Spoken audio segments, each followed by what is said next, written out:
1900 timely technology, fall asleep to hilarious history, written and narrated in the style of Mark Twain. This audiobook is fact-checked and edited by a human. Copyright 2026, James Henderson. Chapter 1, The Great Paris Midway of Miracles.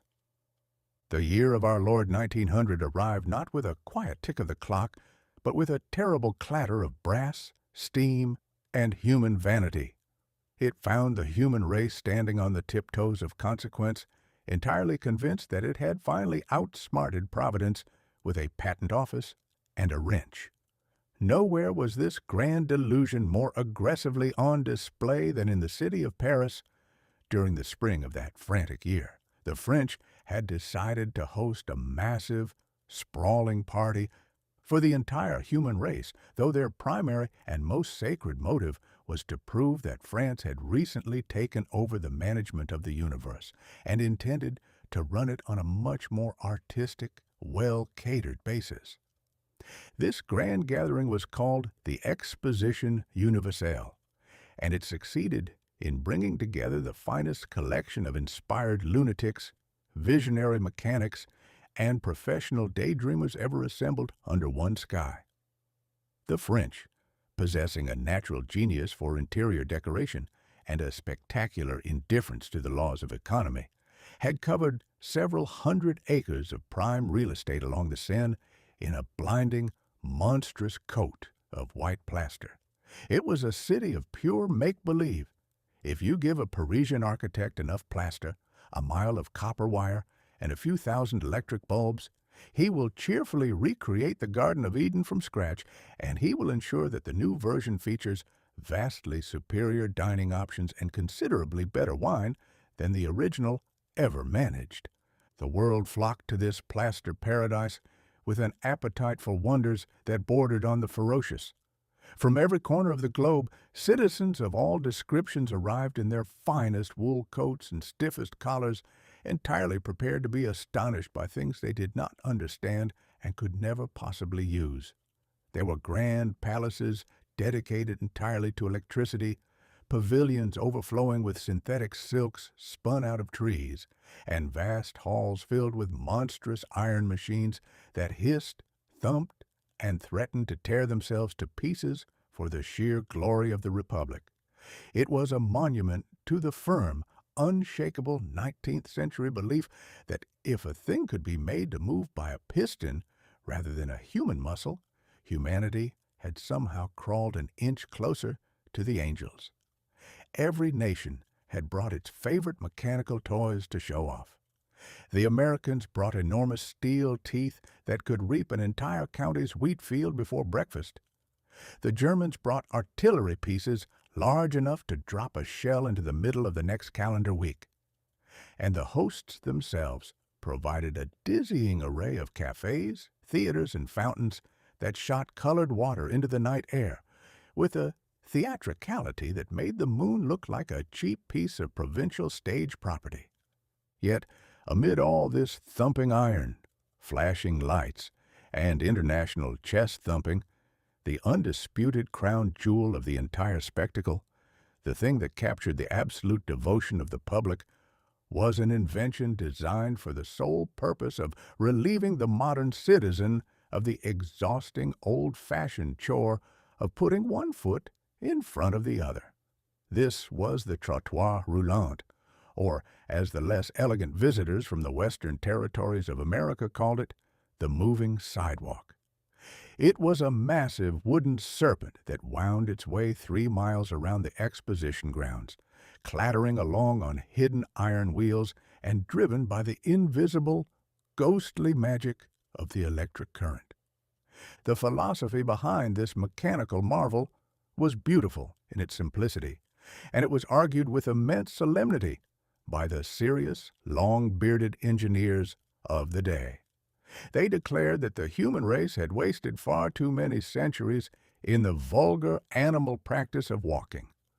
Walking, they insisted, was an inefficient relic of the Dark Ages, an undignified exercise that wore out expensive shoe leather, produced unnecessary perspiration, and slowed down the majestic march of global commerce. The citizen of the 20th century, being a creature of refined intellect and immense personal importance, ought to be carried through life like a delicate package, allowing his mind to contemplate grand financial schemes and scientific triumphs while his feet remained as idle as a pair of carriage horses on a rainy Sunday. The mechanism itself consisted of two separate wooden platforms running parallel to one another, alongside a third platform that had the decency to remain completely stationary.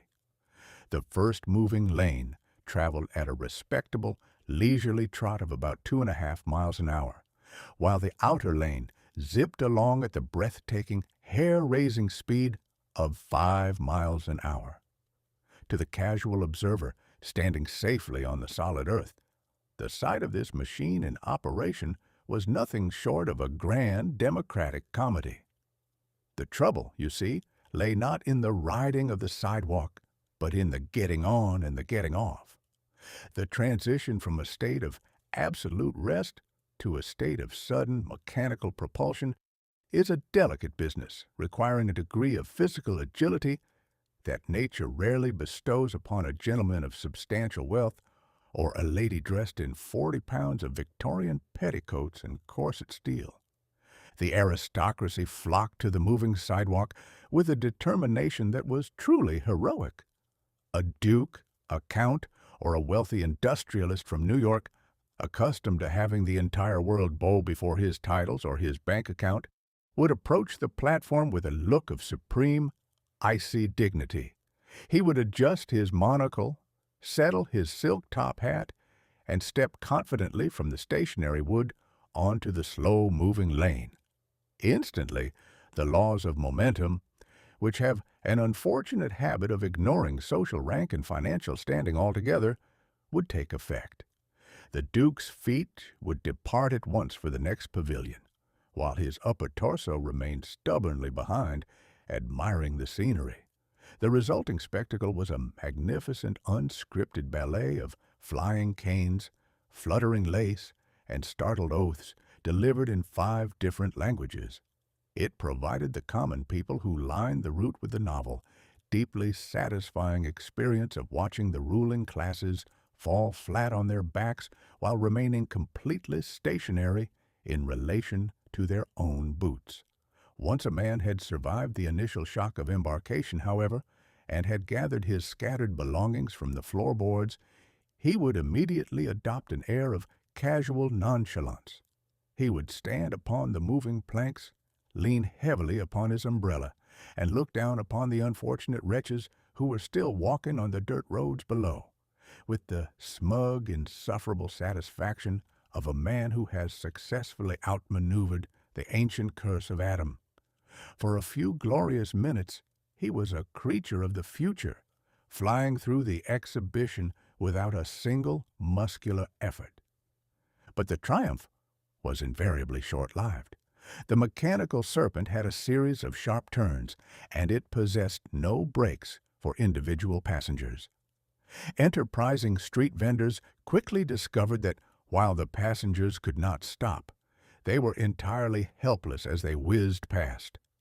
French boys would sprint alongside the 5-mile-an-hour lane, thrusting hot sausages, postcards of questionable morality, and cups of lukewarm lemonade into the hands of the startled travelers, demanding payment before the platform carried the customer out of shouting distance. If a passenger dropped his coin, he had the choice of abandoning his money to the machine or leaping backward against the current, an action that turned the slow lane into a scene of industrial carnage. When the time finally came for the travelers to step off the fast platform and return to the stagnant world of ordinary gravel, the comedy would repeat itself in reverse, usually with more velocity and considerably less grace. The machine would hurl them back into the stationary world with a suddenness that sent top hats rolling into the sand and left grand ladies piled up at the exit gates like a shipment of discarded dry goods. When the sun went down and the millions of electric bulbs turned the white plaster palaces into a glowing fairyland, the moving sidewalk kept clattering along, an endless loop of wooden slats carrying a tireless army of dizzy, exhausted citizens who were entirely too tired to walk and entirely too terrified to step off. It was hailed by the newspapers as a triumph of modern engineering, a glorious preview of the automated cities of tomorrow. But to anyone who watched the spectacle with a healthy skepticism, it was clear that humanity had merely succeeded in inventing a brand new way to look ridiculous at higher speeds. We had entered the 20th century riding on a sidewalk that wouldn't stand still, entirely convinced we were going somewhere important, even if we arrived there on our hands and knees, with our hats knocked over our eyes. Chapter 2. The Sovereign of the Box Camera. Let us consider for a moment the grand and terrifying business of photography as it existed before the year of our Lord 1900. In those old, deliberate days, if a man harbored a desire to transmit his likeness to posterity, he did not go about it lightly. It was not a casual whim. It was a solemn state occasion, approached with the same degree of preparation and internal fortitude one might reserve for a tooth extraction or the drafting of a last will and testament. The citizen would array himself in his stiffest broadcloth coat, throttle his neck with a high collar that possessed the flexibility of sheet iron, and march himself down to a studio that invariably smelled of vinegar, sulfur, and the damp wool of previous victims. Once inside, he was delivered into the hands of a grim, bearded artist who operated a monstrous wooden contraption that resembled a cross between a printing press and a small coffin. The victim was seated in a heavy chair, and his skull was promptly clamped into a cold iron vise hidden behind his ears. This was done to ensure that he did not commit the unforgivable crime of breathing or flinching during the agonizingly slow exposure. He was instructed to fix his gaze upon a brass nozzle, clear his mind of all cheerful thoughts, and remain as motionless as a granite monument for the space of half a minute. The resulting image was a magnificent, haunting artifact. It depicted a rigid, hollow-eyed individual who appeared to have been embalmed approximately 20 minutes before he had completed the formality of dying. It was a luxury reserved exclusively for the wealthy, the fiercely vain, or the thoroughly dead, and it ensured that history remembered our ancestors as a race of stern, unsmiling phantoms who never enjoyed a joke in their entire lives. But in the shivering month of February in that grand year of 1900, the Eastman Kodak Company of Rochester, New York, looked upon this state of affairs and decided that what the human race truly required was a cheap, efficient method of destroying personal privacy on a global scale. They achieved this monumental feat not with an intricate piece of high-priced laboratory apparatus, but by unleashing an innocent-looking little black box known to history as the Brownie. The Brownie was not a masterpiece of optical engineering or fine cabinetry. It was nothing more than a simple, oblong container, constructed out of thick jute board, covered in imitation leather, and fitted with a wooden shutter that went click when a small metal lever was depressed. It possessed a lens that looked remarkably like the fragment of a broken soda bottle, and it required absolutely no technical knowledge to operate. Most importantly, however, it was offered to the unsuspecting public for the modest, democratic sum of $1 single. $1 single for the price of a couple of decent beefsteaks or a sturdy pair of winter suspenders. Any stray schoolboy, any mischievous clerk, or any passing vagrant could walk into a corner apothecary and emerge as the absolute master of truth. The power to freeze time and capture reality which had once been the guarded secret of high priests in chemical-stained aprons, was suddenly placed into the sticky, unwashed hands of the common populace. The consequences for human civilization were immediate, terrifying, and completely irreversible. Before the advent of the dollar box, a man's daily life was protected by the natural limitations of human memory and the basic, neighborly decency of his fellow citizens. If a gentleman chanced to suffer an unexpected earth-shaking sneeze in the middle of the public square, or if he felt compelled by the sudden, urgent demands of nature to indulge in a surreptitious, deeply satisfying scratch of his shoulder blade while standing on a street corner, the incident was fleeting.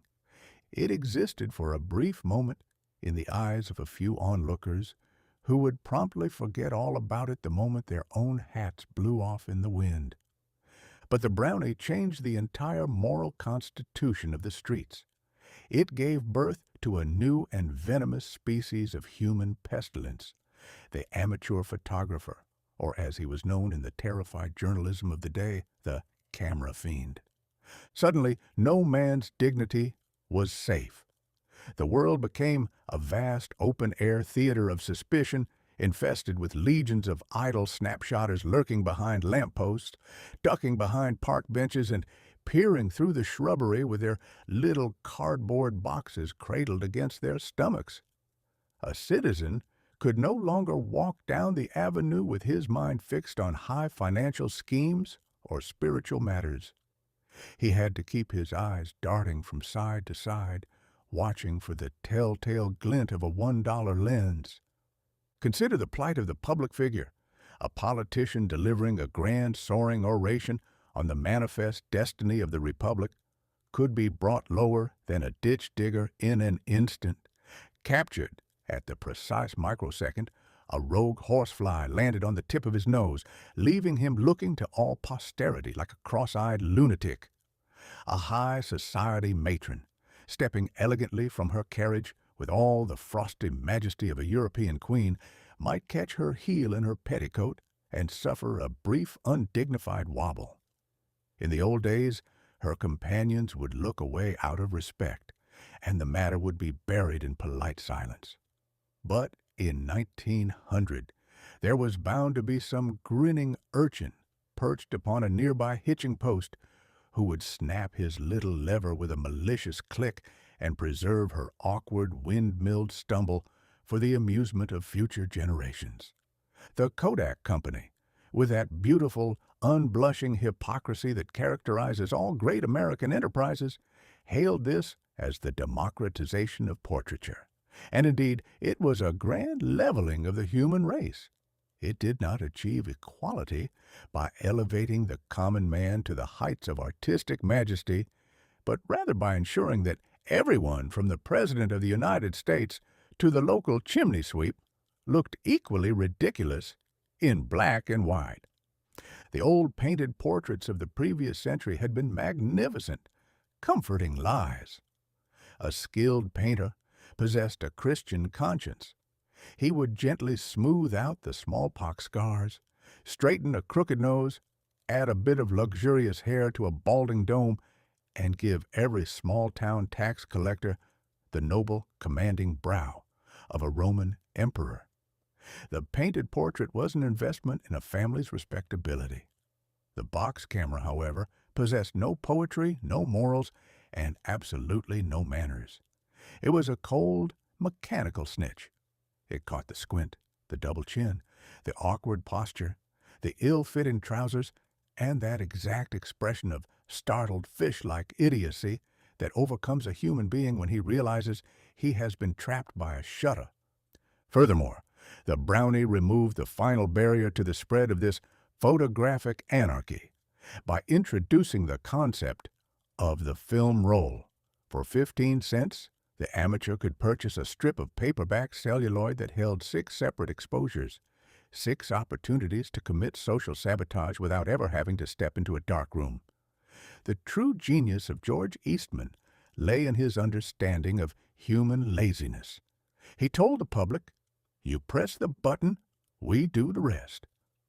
The amateur merely had to click his way through the 6 pictures, pack the entire camera into a cardboard wrapper, and mail it back to the factory in Rochester. There, an army of invisible workers would submerge the film in chemical baths, transfer the images onto little squares of glossed paper, reload the box with a fresh roll of film, and send the whole apparatus back to the owner by parcel post. One cannot help but wonder about the secrets preserved by those poor, clear-eyed souls who worked in the developing rooms of Rochester. They were the true curators of human folly. Day after day, they looked upon millions of blurred dogs, out-of-focus babies, picnic parties where everyone appeared to be angry, and proud fathers caught in the exact middle of losing their balance on a backyard fence. By the time the year 1900 began to turn its pages toward the summer, the box camera had conquered the globe. It had transformed the human race from a society of individuals who lived in the moment into a frantic herd of actors who lived entirely for the negative. We began to strike poses at picnics. We practiced our smiles in front of the mirror. We arranged our families into stiff, unnatural groups whenever we went near a body of water. Humanity looked upon its new collection of small cardboard boxes and felt an immense, overwhelming wave of satisfaction. We had successfully chained the very light of heaven to a strip of celluloid, and if we had traded away our privacy, our dignity, and our ancient right to scratch our ribs in peace along the way, we considered it a magnificent bargain. The century was young, the box camera was cheap, and we were entirely convinced that any civilization that could preserve its own foolishness so efficiently was destined for glory. Chapter 3. The Flying Sausage of Lake Constance. For several thousand years, the human race had looked up at the turkey buzzard, the common crow, and the migratory duck with a deep, festering sense of professional jealousy. It was an insult to human dignity that a creature with a brain no larger than a walnut and no education whatsoever could hoist itself into the atmosphere with a casual flap of its feathers and cruise across the county without a single permit or patent application. Man, with all his high philosophy, his universities, and his tailors, remained stubbornly pinned to the mud by the heavy hand of gravity, looking thoroughly ridiculous every time he tried to jump over a backyard fence. Naturally, the turning of the century convinced humanity that this ancient insult could no longer be tolerated. Having successfully mastered the art of traveling horizontally along the earth by means of iron rails and explosive carriages, the inventors of the world decided that the summer of 1900 was the precise moment to conquer the vertical. The birds were to be given their notice. The man who stepped forward to deliver this eviction notice to the feathered kingdom was a retired German cavalry general named Count Ferdinand von Zeppelin. Now, a cavalryman is an individual who spent the better part of his life believing that the pinnacle of human achievement was to sit on top of a horse and wave a sword at another gentleman similarly situated. When the Count became too advanced in years to pursue this sensible occupation, he turned his formidable, stubborn German intellect toward the heavens.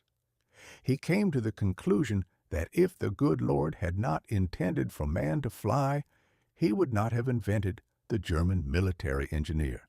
The Count's plan for conquering the sky was entirely characteristic of the age. It was massive, it was tremendously expensive, and it was entirely lacking in that quiet modesty that usually accompanies a safe enterprise. He did not look to the birds for his inspiration, he looked to the sausage. In the shimmering heat of July, on the placid waters of Lake Constance, a lovely body of water shared by Germany, Switzerland, and Austria, none of whom had given their permission for what was about to happen, the Count unveiled his masterpiece. It was called the LZ1, and it was a monstrosity of such breathtaking proportions that the local peasantry immediately began to revise their theology. The Count had constructed a colossal, rigid framework over 400 feet long. To put this in perspective for the ordinary citizen, if you were to stand the Count's machine on its end, in the middle of a town square, it would look down upon the church steeples with an air of immense architectural snobbery.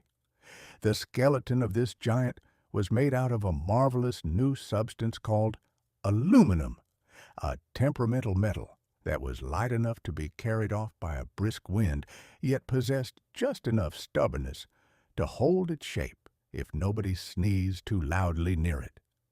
This grand skeleton was covered in a tight skin of expensive rubberized silk, giving the whole affair the appearance of a magnificent metallic cigar that had been manufactured for a patron several hundred feet tall. However, an empty silk sausage, no matter how beautifully tailored, is nothing but a very expensive tent. To make it fly, the Count had to confront the delicate problem of buoyancy. He achieved this by stuffing the interior of the beast with 17 separate bags filled to the seams with hydrogen gas.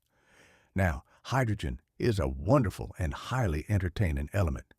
It is lighter than air, entirely invisible, and possesses a fiery, volatile disposition that takes immediate, explosive offense at the slightest hint of a friction match or an untoward spark. To fill a 400-foot silk warehouse with this treacherous vapor, and then invite two gentlemen to sit directly underneath it in a pair of open aluminum baskets, was considered by many sensible people to be an invitation to a very spectacular, very public funeral. But the Count was a general, and a general does not allow the prospect of an explosion to interfere with a grand parade. To provide the motive power, he bolted 2 Daimler gasoline engines to the structure. These engines were designed to turn 4 canvas-covered propellers, and they possessed a thunderous, smoke-belching dyspepsia that could be heard 3 villages away. On the 2nd day of July, the world gathered on the shores of Lake Constance to witness the birth of aerial navigation. The Count had constructed a floating wooden hangar on the water, a clever arrangement that allowed the giant machine to be towed out into the wind like a reluctant whale. Thousands of citizens lined the banks, their binoculars glued to their eyes, while the local brass bands played martial airs with a fury that suggested they were trying to frighten the atmosphere into submission. The hangar doors were swung open, and the LZ-1 was slowly coaxed into the sunshine. It floated just above the water, tugged at its ropes like a restless ghost, and filled the sky with the terrifying smell of varnish and gasoline. The Count and his brave crew climbed into their suspended baskets, adjusted their goggles, and gave the signal to cast off. The engines roared to life with a clatter that sent every duck within 50 miles into a state of nervous collapse. The propellers thrashed the air, and slowly, with a dignity that was almost religious, the giant silver sausage began to lift its nose toward the clouds. It rose to the dizzying height of about 1,000 feet, and for a few glorious moments it appeared that the Patent Office had indeed defeated Providence. The crowd on the shore went entirely wild. Men threw their hats into the lake, women wept into their handkerchiefs, and the brass bands played with such enthusiasm that several tubas suffered permanent damage. Humanity had broken its chains. We were no longer creatures of the mud. We were the lords of the infinite blue. But the infinite blue has a habit of checking the credentials of its lords with a certain cold impartiality. The LZ-1 had been in the sky for nearly 20 minutes when the laws of mechanics decided to reassert themselves. The steering apparatus, which consisted of a series of heavy weights and canvas rudders controlled by a maze of wires, suffered a sudden and complete attack of bureaucratic paralysis. A coupling broke, a wire jammed, and one of the engines decided that it had done quite enough work for one afternoon and went on strike. Instantly, the character of the flight changed from a majestic march of progress into a very slow, very public comedy. The great silver cylinder, deprived of its steering, began to wobble through the heavens like a wealthy gentleman who had spent too much time in the hospitality tent at the county fair. It tilted forward, then backward, then drifted sideways with the wind, searching for its direction with the frantic, helpless confusion of a man looking for his hat in a dark room.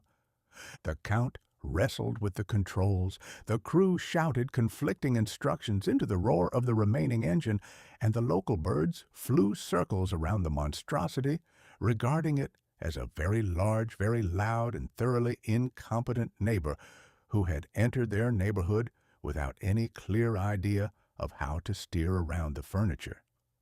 Realizing that his choice lay between a grand disaster in the treetops or a damp surrender in the water, the Count wisely opted for the dampness. He released a portion of the hydrogen gas, which hissed out of the valves with a sound like an angry steam engine, and the LZ-1 began its slow, inevitable descent. It did not crash. It merely gave up. It settled back down onto the surface of Lake Constance with a gentle, majestic splash, collapsing into the waves like an exhausted circus tent that had tried to escape from the grounds. The grand flight had lasted precisely 18 minutes. The machine had traveled a grand total of 3.5 miles, most of it in a circle that nobody had intended to make. The aluminum framework was twisted, the expensive silk skin was soaked, and the Count was thoroughly drenched but entirely undaunted.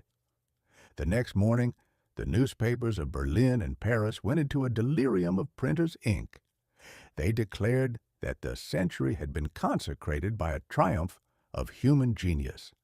They spoke of fleets of silver airships crossing the oceans, of commerce moving through the clouds, and of the total abolition of international borders. It was a magnificent display of journalistic imagination. But if one were to stroll down to the shores of Lake Constance after the shouting had died down and ask the opinion of the local swans who were currently preening their feathers near the wreckage of the floating hangar, they would have offered a much more sensible verdict. They knew that man had spent a vast fortune, risked his life, and alarmed the entire countryside merely to discover that he could remain in the sky for less time than it takes to smoke a decent cigar, and that when he finally came down, he still required a boat to fish him out of the weeds. We had learned to fly, certainly, but we had done so with a clumsiness that made the average mud hen look like an angel of the Lord. Chapter 4. The Peanut Oil Prophecy.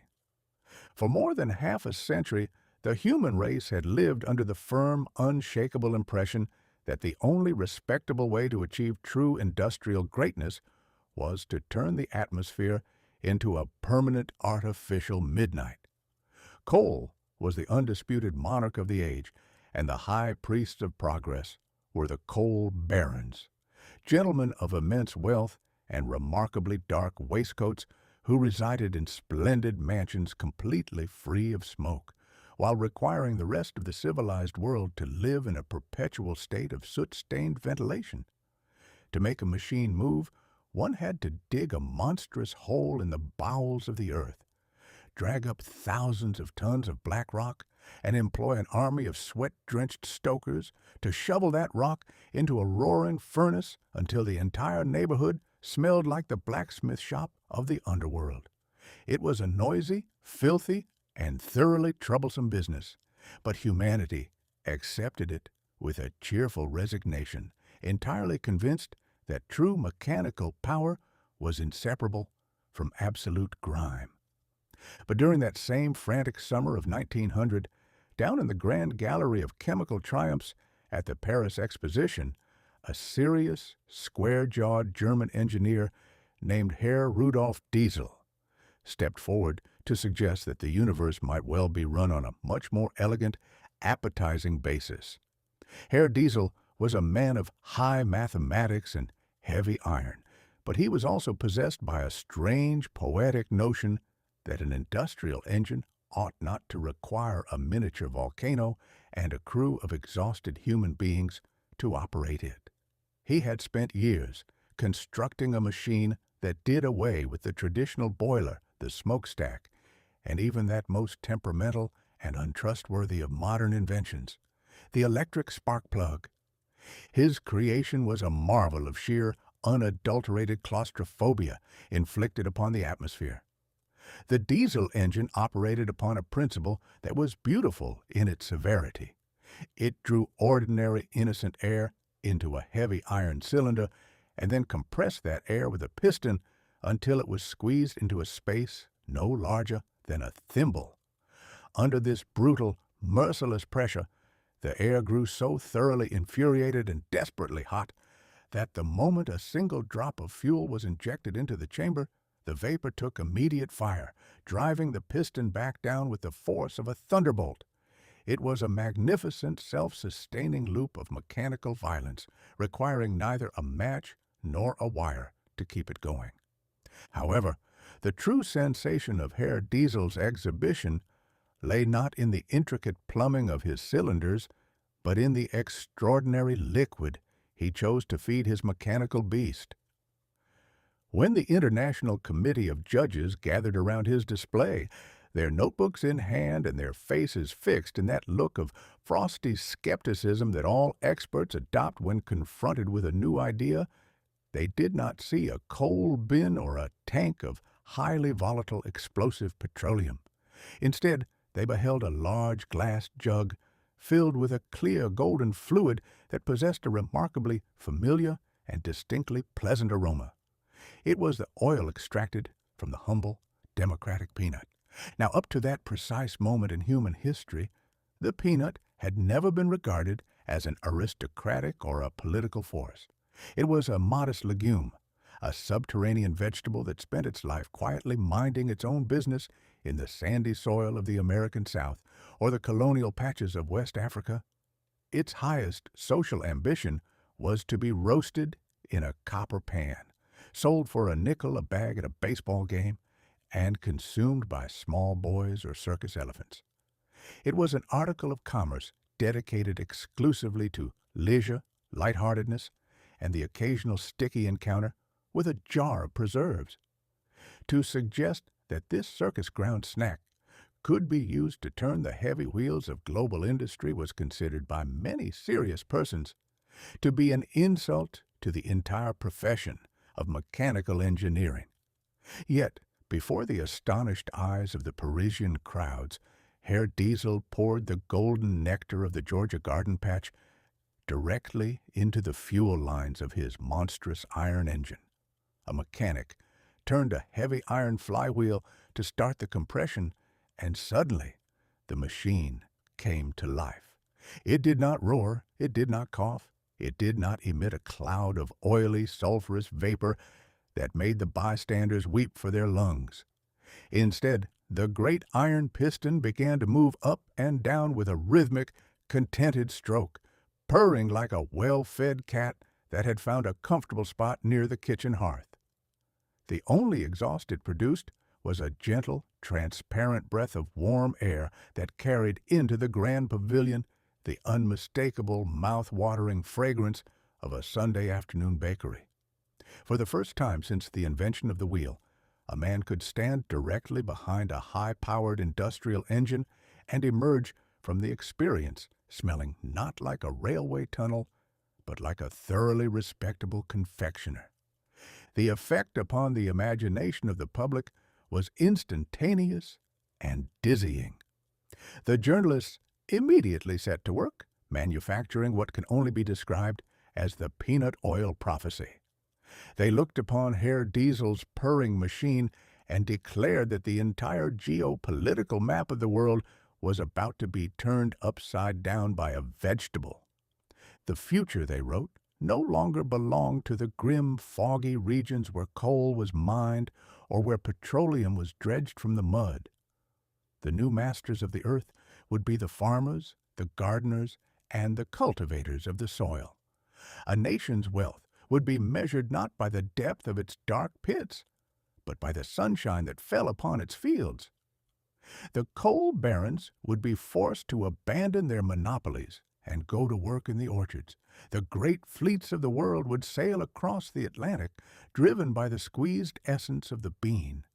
And the independent farmer, long considered the long-suffering victim of industrial progress, would suddenly become the ultimate source of global power, holding the keys to the world's machinery in the palm of his calloused hand. It was a beautiful, pastoral vision of tomorrow, a world where the advancement of human civilization went hand in hand with the prosperity of the countryside, and where the march of technology left behind nothing but the scent of roasted snacks. It proved that science and nature could walk together in perfect harmony, provided you gave them a wrench and a sufficient supply of legumes. But, of course, it was an intelligent solution to a major problem, which naturally ensured that the human race would spend the next several decades trying to figure out how to ruin it completely. Humanity, you see, possesses a deep, inherited allergy to anything that is simple, clean, and universally beneficial. We have an ancient, well-documented preference for complications, expenses, and dirt. The great oil syndicates looked upon the purring peanut engine with a horror that was truly profound. They realized that if every citizen could grow his own fuel in his backyard garden patch, the entire beautiful structure of international monopoly and political intrigue would collapse like a cardboard house in a July gale. Accordingly, the world's engineers immediately set to work to alter the delicate anatomy of Herr Diesel's invention. They adjusted the valves, widened the nozzles, and redesigned the pumps, not to make the engine run better on the clean oil of the earth, but to force it to accept the foulest, sludgiest, most sulfurous byproduct of the petroleum well, a thick, black ink that could be obtained only through immense financial operations and sold at a very handsome profit. By the time the Exposition had packed up its tents and the Century had moved along its frantic way, the peanut engine had been thoroughly tamed and corrupted. It was given a diet of heavy oil. Its exhaust was turned back into a respectable black cloud, and its fragrance was successfully restored to that comforting, traditional smell of a burning tar barrel. We looked upon our work and felt a great sense of relief.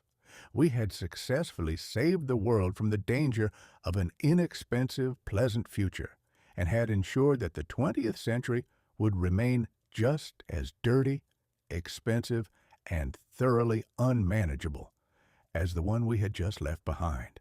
Chapter 5. Entangling the Human Voice. Up to the closing days of the 19th century, if a man spoke a word, he had to reconcile himself to the fact that the word was gone. It left his lips, rattled the teeth of his immediate neighbors, drifted across the room, and dissolved into the general atmosphere, never to be seen or heard from again.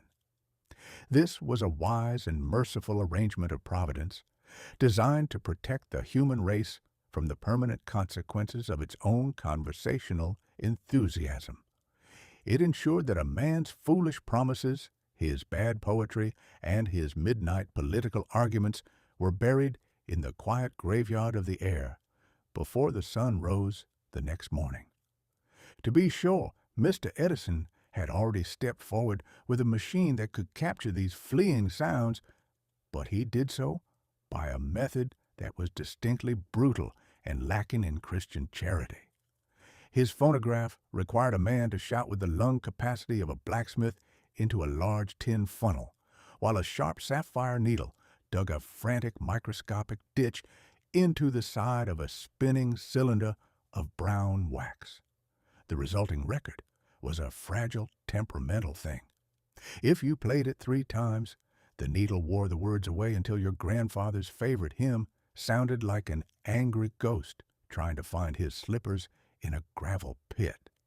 If you dropped the cylinder on the floor, the wisdom of the ages shattered into 50 pieces of expensive grease. Furthermore, the machine never quite succeeded in reproducing the sweet melody of the human throat. It preferred to turn every voice into a nasal, metallic squawk, leaving the listener with the uncomfortable impression that the speaker had been stuffed inside a copper kettle and thoroughly agitated with a stick. But in the year of our Lord 1900, during that same grand Parisian gathering of international wizards and mechanics, a placid, deep-thinking Danish gentleman named Valdemar Poulsen arrived to show the world that the human voice could be captured without any scraping, scratching, or destruction of property whatsoever. He brought with him an apparatus called the telegraphone, and it operated upon a principle so entirely supernatural that it sent a cold shiver right through the theater of human privacy. Herr Poulsen had looked upon Mr. Edison's spinning cakes of wax and decided that the 20th century was entirely too refined for such blacksmithery. He determined to capture sound not by physical force, but by the mysterious, ghostly magic of magnetism. Science has always been remarkably fond of the word magnetism, using it with immense solemnity whenever it needs to explain an invisible fluid that nobody can see, nobody can weigh, and nobody can understand in the slightest degree. Herr Poulsen took a long, slender spool of ordinary steel piano wire, a mile of it, wound tight around a brass drum, and rigged it to spin rapidly before an electromagnet that was connected by a wire to a common telephone mouthpiece. The operation of this machine was a ghostly business to witness. A man would step up to the apparatus, clear his throat, and speak his mind into the funnel. As he spoke, the vibrations of his voice were converted into tiny, fluctuating currents of electricity. These currents passed into the magnet, which looked upon the spinning piano wire as it whizzed past and bit into it with varying degrees of invisible magnetic force. There was no needle. There was no flying dust of wax. There was no sound of scratching or scraping. The wire spun from one spool to the other, looking precisely as smooth, blank, and innocent as it had when it left the iron foundry in Copenhagen. Yet that mile of steel wire was no longer empty. It had been thoroughly entangled with the human soul. The words had hidden themselves invisibly within the very grain of the metal, arranged in a secret magnetic choreography that no human eye could detect. A man could take that spool of wire, carry it across the ocean in his coat pocket, keep it in a dresser drawer for a month, and the wire would reveal absolutely nothing of its contents to the casual observer. It looked like nothing more than the raw material for a parlor piano. But the moment that same wire was run backward through the machine and passed before a small receiving telephone, the miracle occurred. The invisible magnetic ghosts that had been sleeping in the steel suddenly leaped out of their iron beds. They generated a current. The current rattled a diaphragm, and the speaker's voice returned to the world, vibrant, clear, and perfectly preserved down to the last syllable of his native dialect. It did not possess that nasal graveyard wheeze of the wax cylinder. It sounded as though the man himself were hiding behind the curtains, waiting for the proper moment to startle his relatives. The promoters of the telegraphone immediately went into a delirium of commercial prophecy. They flooded the public prints with grand descriptions of the automated office of tomorrow. They declared that the machine was the ultimate savior of the busy man of affairs. No longer would a merchant or a lawyer have to employ a nimble-fingered stenographer to sit by his desk and catch his dictation with a flying pencil. The great man could simply sit alone in his parlor at midnight, puffing his cigar and bellowing his instructions into the brass throat of the telegraphone. The machine would store his wisdom in its steel belly, and the next morning a clerk would put the wire to his ear and type out the letters while the master was still comfortably at home, enjoying his breakfast or complaining about his liver. It was a beautiful picture of industrial efficiency. But anyone who possessed a thorough, experienced understanding of human nature could see that the true magnificent virtue of Herr Paulsen's invention had nothing to do with the legitimate transaction of business. Its chief value lay in the fact that it provided humanity with a brand new high-powered instrument for the practice of deception. Before 1900, if a gentleman desired to deliver an untruth to his business associates or his domestic authorities, he had to face certain inconvenient physical limitations. If he lied by letter, he left behind a permanent piece of ink that could be dragged into a court of law and used to confound his attorneys. If he used the newly invented telephone, he could indeed lie across a distance of 50 miles, but he still had to be present at one end of the wire at the precise moment the deception was delivered. He had to invest his own personal time and energy into the transaction, and he ran the constant risk that a sudden tremor in his voice or a guilty cough would betray his internal condition to the listener. The telegraphone, however, completely emancipated the human race from these ancient embarrassments. It allowed a man to automate his mendacity.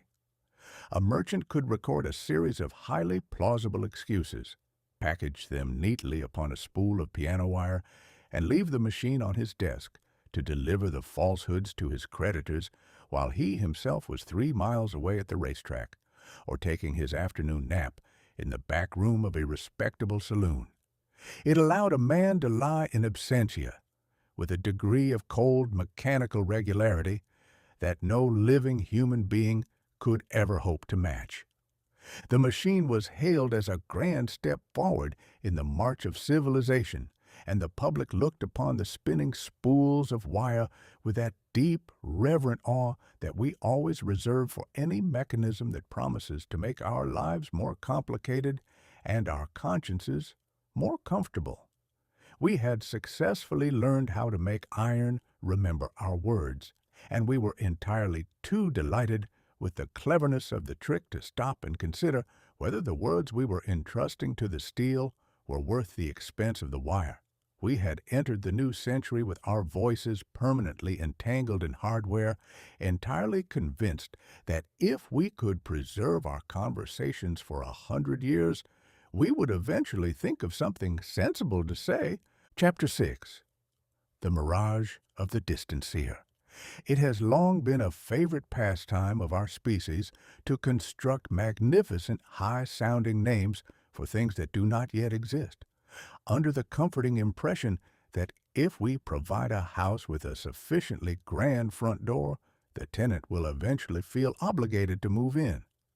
Adam began this business in the Garden of Eden by assigning titles to the beasts before they had quite figured out what their own characters were to be, and his descendants have been improving upon the trick ever since. We are entirely unique among God's creatures in our ability to build a word out of a dictionary, hoist it up on a flagpole, and then spend 50 years trying to invent the machinery necessary to hold it up. Nowhere was this high-altitude property speculation in the territory of the future more aggressively practiced than during the Paris Telegraphy Congress in the late, suffocating summer of 1900.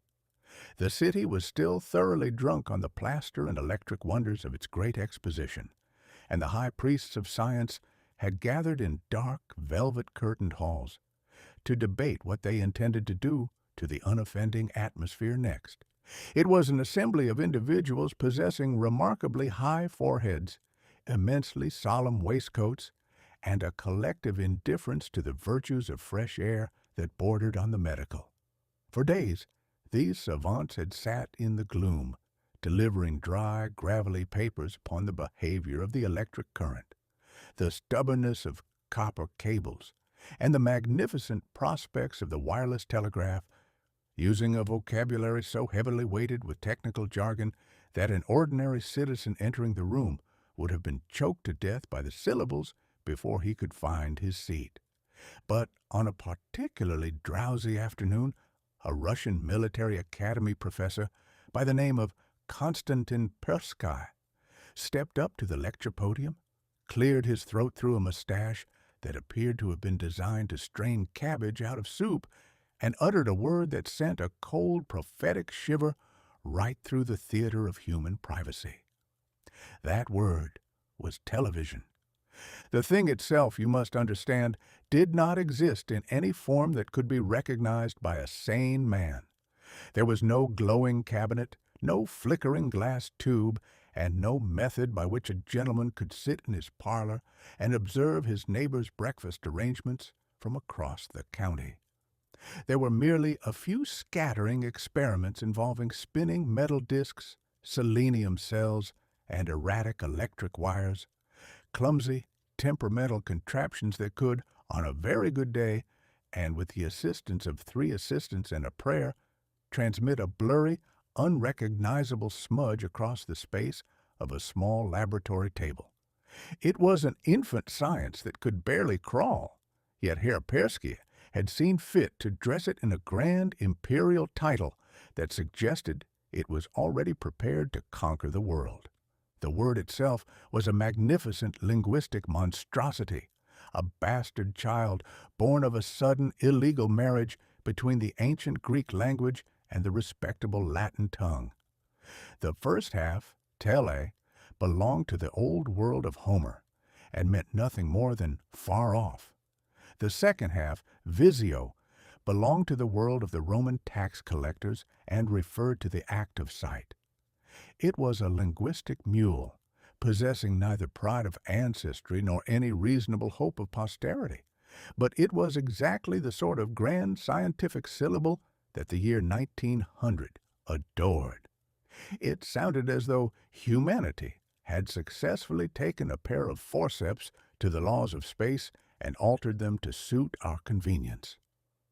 The philosophy behind this distance-seeing mirage was argued with an earnestness that was truly beautiful to behold. The dreamers of the Congress declared that the telegraph and the telephone had merely been the preliminary skirmishes in our war against distance. We had learned how to send our thoughts through a wire in the form of clicks. We had learned how to project our voices through the ether in the form of nasal vibrations. And now we determined that we should not rest until we had found a way to hurl our very eyeballs across the American continent. They painted a picture of a tomorrow wherein a man's vision would no longer be limited by the stubborn, opaque quality of stone walls, hills, or the curve of the earth itself.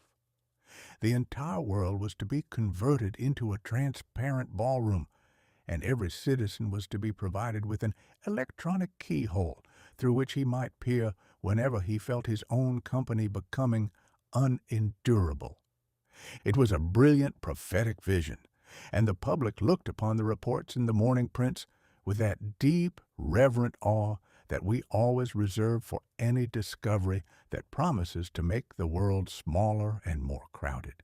But to anyone who looked upon the matter with a healthy, experienced skepticism for the notion that seeing a thing necessarily makes a man wiser, the true, magnificent horror of the television prophecy was immediately apparent. Before 1900, if a man wished to be thoroughly bored by his fellow human beings, he had to take some personal trouble to achieve it. He had to put on his boots, purchase a railway ticket, travel to a distant town, and sit in a drafty auditorium for 3 hours, while some long-haired orator explained the silver question or the tariff laws. If he remained at home in his own parlor in Hartford, Connecticut, he was safe. His walls were solid, his curtains were thick, and his mind was protected from the foolishness of distant communities by 50 miles of honest, untelegraphic dirt. But Herr Persky's new word carried within its syllables the threat of a total and permanent abolition of domestic tranquility. It promised a future wherein a citizen could sit by his own hearth, minding his own business, and find himself suddenly invaded by the image of a politician delivering a grand, soaring, and thoroughly empty speech 300 miles away in Chicago. The Distance-Seer would not bring the wisdom of the world into the home. It would merely ensure that the nonsense of the world could find you even when you had locked the front door and told the servant you were out. It would allow a man to be afflicted by the vanity, the bad taste, and the conversational enthusiasm of strangers without ever having to leave the comfort of his rocking chair or his afternoon nap. Furthermore, the moral consequences of the trick were entirely overlooked by the long-bearded prophets of the Congress. They did not stop to ask what would happen to the ancient, necessary art of human deception when every wall became a window. If a man can see his brother through a wire, it naturally follows that his brother can see him as well.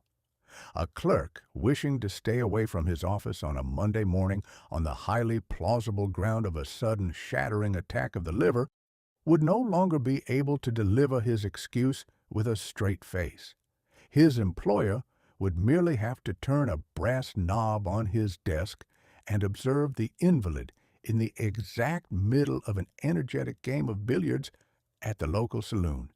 The entire beautiful, delicate architecture of social hypocrisy, which is the only thing that keeps the human race from tearing itself to pieces before nightfall, would be laid low by a lens and a wire. By the time the Telegraphy Congress had adjourned and the delegates had returned to their respective countries to continue their tinkering, the word television had been firmly nailed to the mast of progress. The machine itself remained a mirage, a stubborn ghost that refused to materialize out of the copper and the glass. But the name was secure. We had successfully invented the title for our ultimate undoing, and we were entirely too delighted with our own cleverness to realize that we had merely provided a magnificent scientific name for the privilege of being annoyed at long distance. We had entered the century with our eyes fixed on a horizon that wouldn't stay out of our parlors, entirely convinced that if we could only see what everyone else was doing, we should eventually find out why we were doing it ourselves. Chapter 7. The Carriage That Sips Lightning. Of all the innocent creatures God placed upon this terrestrial ball, the common carriage horse must be judged the most thoroughly betrayed by the opening year of the 20th century. For thousands of years, the horse had enjoyed a comfortable, well-regulated monopoly on human transit. He was treated with a certain degree of neighborly respect. He was fed his oats, provided with a roof over his head during a thunderstorm, and allowed to look upon the human race with that calm, aristocratic condescension that only a large, long-faced animal can truly master. But by 1900, the patent offices of the civilized world had decided that the horse was a piece of obsolete machinery that had outlived its usefulness. Humanity had determined to replace the noble quadruped with a mechanical substitute, and the early results of this ambition were nothing short of a public calamity. The roads were suddenly invaded by the early gasoline carriages, monstrous trembling contraptions of iron and leather that possessed the internal digestion of a dyspeptic boiler and the manners of an escaped convict. To start one of these early vehicles was an enterprise requiring the physical strength of a lumberjack, the vocabulary of a mule driver, and a philosophical resignation to the prospect of immediate dismemberment. When the engine finally caught fire, it did not purr. It delivered a succession of thunderous, bone-shaking explosions that could be heard 3 counties away, filling the public highways with a thick blue cloud of sulphurous grease, and sending every horse within 5 miles into a state of permanent wild-eyed hysteria. It was a machine that smelled exactly like a kerosene lamp, with a personal grievance against the nostrils of mankind. Yet, during that same spring of miracles at the Paris Exposition, a brilliant young Austrian engineer named Ferdinand Porsche stepped forward to show the world that a horseless carriage did not necessarily have to behave like an angry blacksmith shop on wheels. He brought with him an invention that seemed to have descended from a higher and more civilized planet, the loner Porsche electric automobile.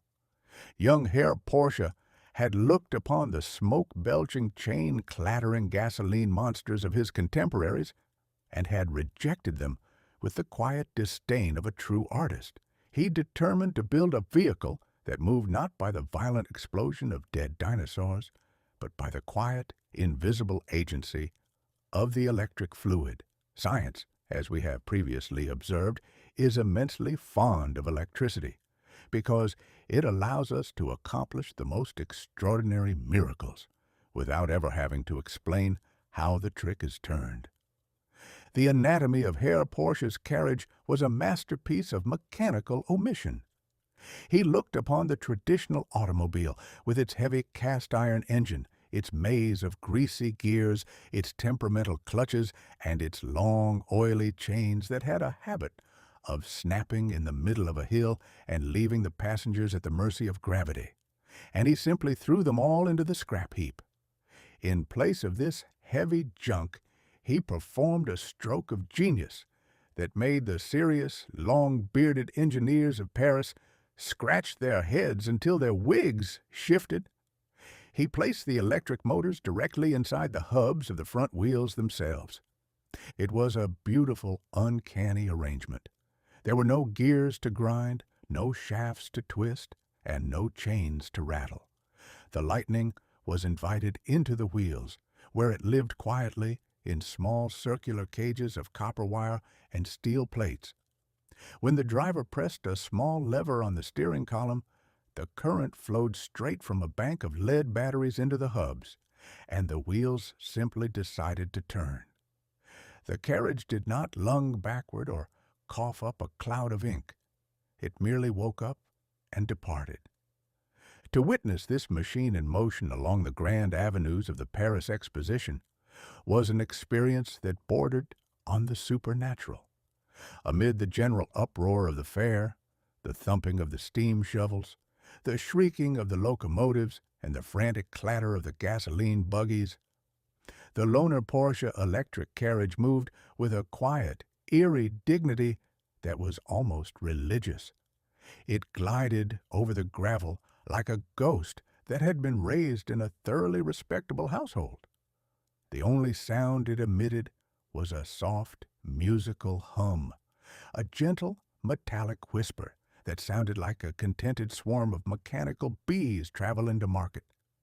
A gentleman could sit in the velvet cushions of this vehicle, dressed in his finest white linen suit and his tallest silk hat, and cruise through the Parisian crowds at 20 miles an hour without suffering a single spot of grease upon his cuffs or a single drop of soot upon his collar.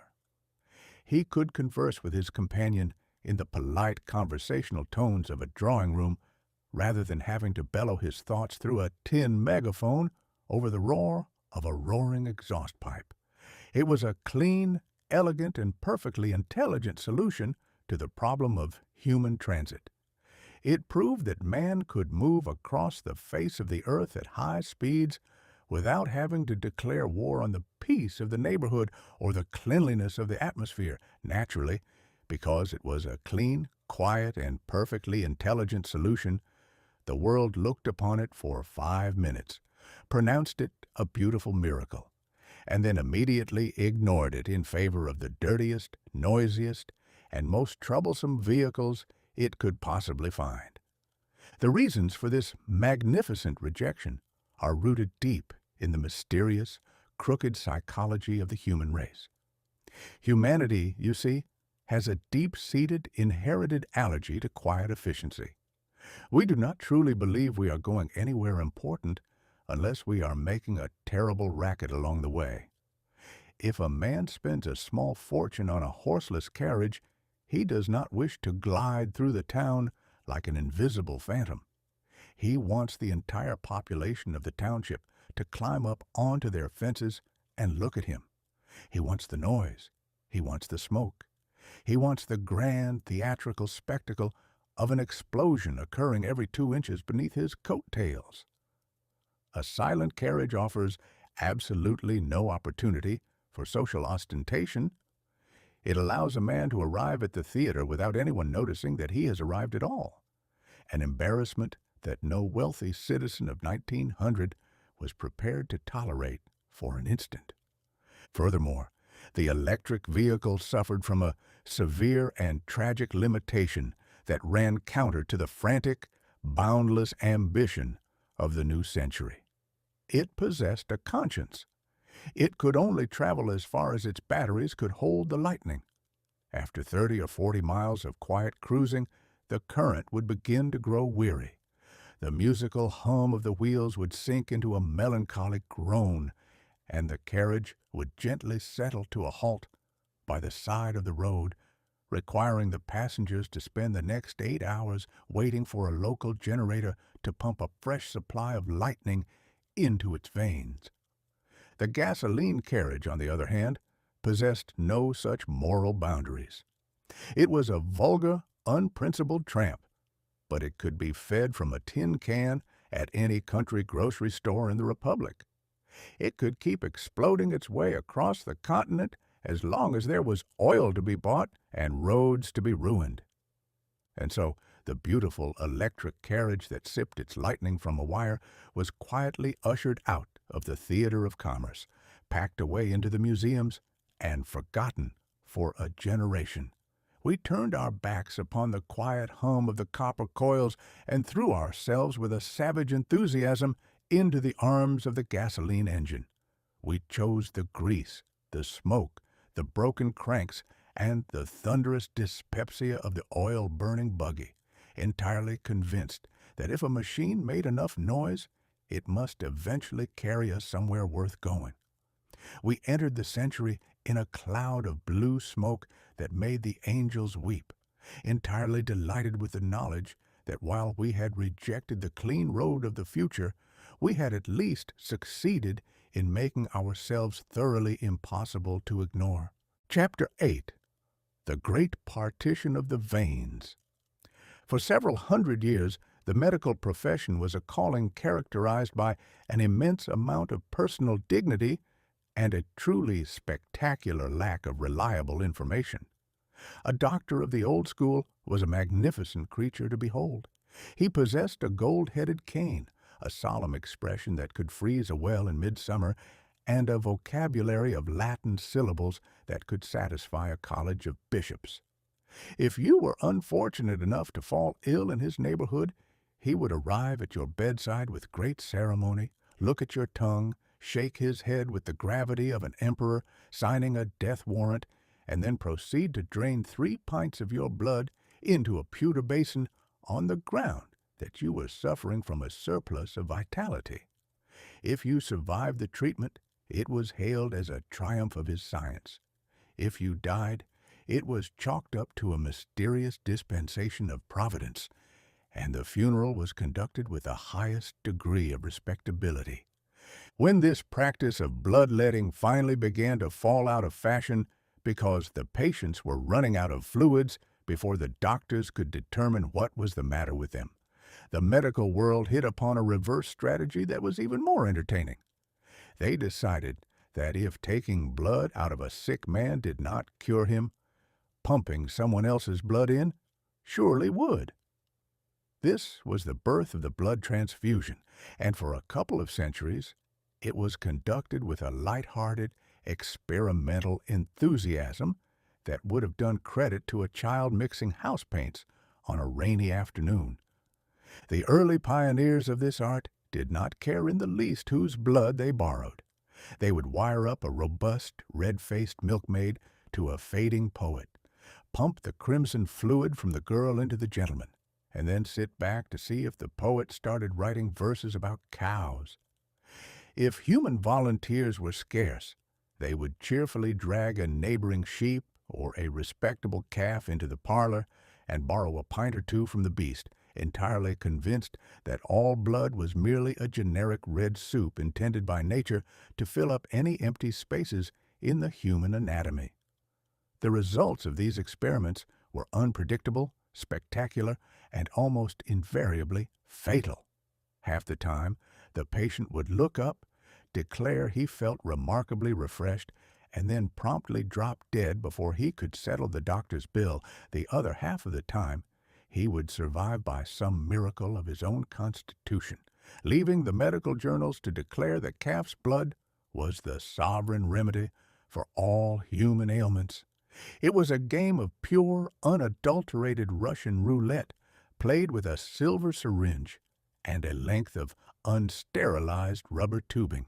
But in the grand city of Vienna, a place renowned for its beautiful waltzes, its excellent coffee, and its legions of serious, long-bearded scientists who spent their days looking down microscopes to see if the universe was behaving itself, a quiet, methodical researcher named Dr. Karl Landsteiner decided to find out why the human plumbing was so thoroughly uncooperative. Now, the year 1900 was a time when human philosophy was firmly committed to the grand, noble doctrine of human equality. The politicians had written it into their constitutions, the orators bellowed it from their platforms, and the poets sang of the great universal brotherhood of man. We were entirely convinced that beneath the superficial differences of language, tailoring, and bank accounts, all human beings were constructed out of identical interchangeable materials. But Dr. Landsteiner, working in his quiet laboratory with a row of glass test tubes and a few drops of crimson fluid, was about to discover that while all men might indeed be created equal in the eyes of the Constitution and the tax collector, they are fiercely, fanatically particular when it comes to the internal economy of their veins. Dr. Landsteiner did not engage in any grand theatrical spectacles. He did not pump sheep's blood into a duke or wire up an entire hospital ward to a steam engine. Instead, he simply gathered samples of blood from himself and his laboratory associates, ordinary, respectable Viennese gentlemen who had no idea their internal fluids were about to be thoroughly catalogued. He separated the red cells from the clear liquid serum, and then, with the patience of a country storekeeper sorting buttons, he began to mix the cells of one man with the serum of another in his little glass dishes. Under the cold lens of his microscope, a strange and scandalous thing occurred. When some samples were mixed, they mingled together in perfect harmony, like two old friends sharing a bottle of wine at a sidewalk cafe. But when other samples were brought together, the result was an immediate, violent, and mutual declaration of war. The red cells would not mix. Instead, they would shudder, turn away from one another, and clamp together in tight, angry knots like curdled milk in a hot cup of tea. This clumping was a biological snub of the most severe description. By watching these microscopic altercations with infinite care, Dr. Landsteiner discovered that the human race was not a uniform soup at all, but was divided into distinct, mismatched blood families, which he eventually labeled the A, B, and O groups. It was a magnificent partition of the human veins. He discovered that if a man belonged to the ancient and honorable house of blood group A, his veins were populated by a race of entities that looked upon any stranger from Group B with the deep, unshakable hostility of a Kentucky mountaineer encountering a tax collector on his ridge. If a well-meaning doctor injected a pint of Group B blood into a Group A patient, the resident fluids did not offer a welcome. They immediately fell upon the newcomers, bound them hand and foot, and clumped them into solid plugs that choked up the patient's pipes and brought the entire machinery of life to a sudden, permanent halt. The O group, on the other hand, was a peculiar, self-sacrificing tribe, a sort of universal neighbor who could enter anyone else's house without causing a riot, but was strictly forbidden from receiving any visitors of its own, under pain of immediate coagulation. This was a terrible blow to human vanity. It proved that the grand universal soup of humanity was a myth invented by the sentimentalists. A king could not borrow a pint of blood from his own prime minister unless their letters matched in the doctor's ledger. A wealthy industrialist could be destroyed by the fluid of his own brother if their internal chemistry belonged to different factions. Science had revealed that our bodies are managed by an invisible, bureaucratic committee of molecules that care absolutely nothing for democracy, social status, or family ties, and are entirely prepared to murder us out of sheer microscopic snobbery.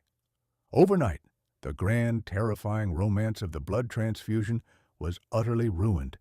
It was stripped of its high-stakes gambling and turned into a dry, respectable matter of bookkeeping. Before 1900, a doctor who performed a transfusion was regarded as a daring wizard who was wrestling with the angel of death using nothing but a syringe and his own nerve. After 1900, he was merely an accountant with a laboratory slide who had to check his columns, match his letters, and verify his spelling before he could touch the patient. It made medicine infinitely safer, of course, preventing doctors from accidentally murdering their patients out of pure kindness.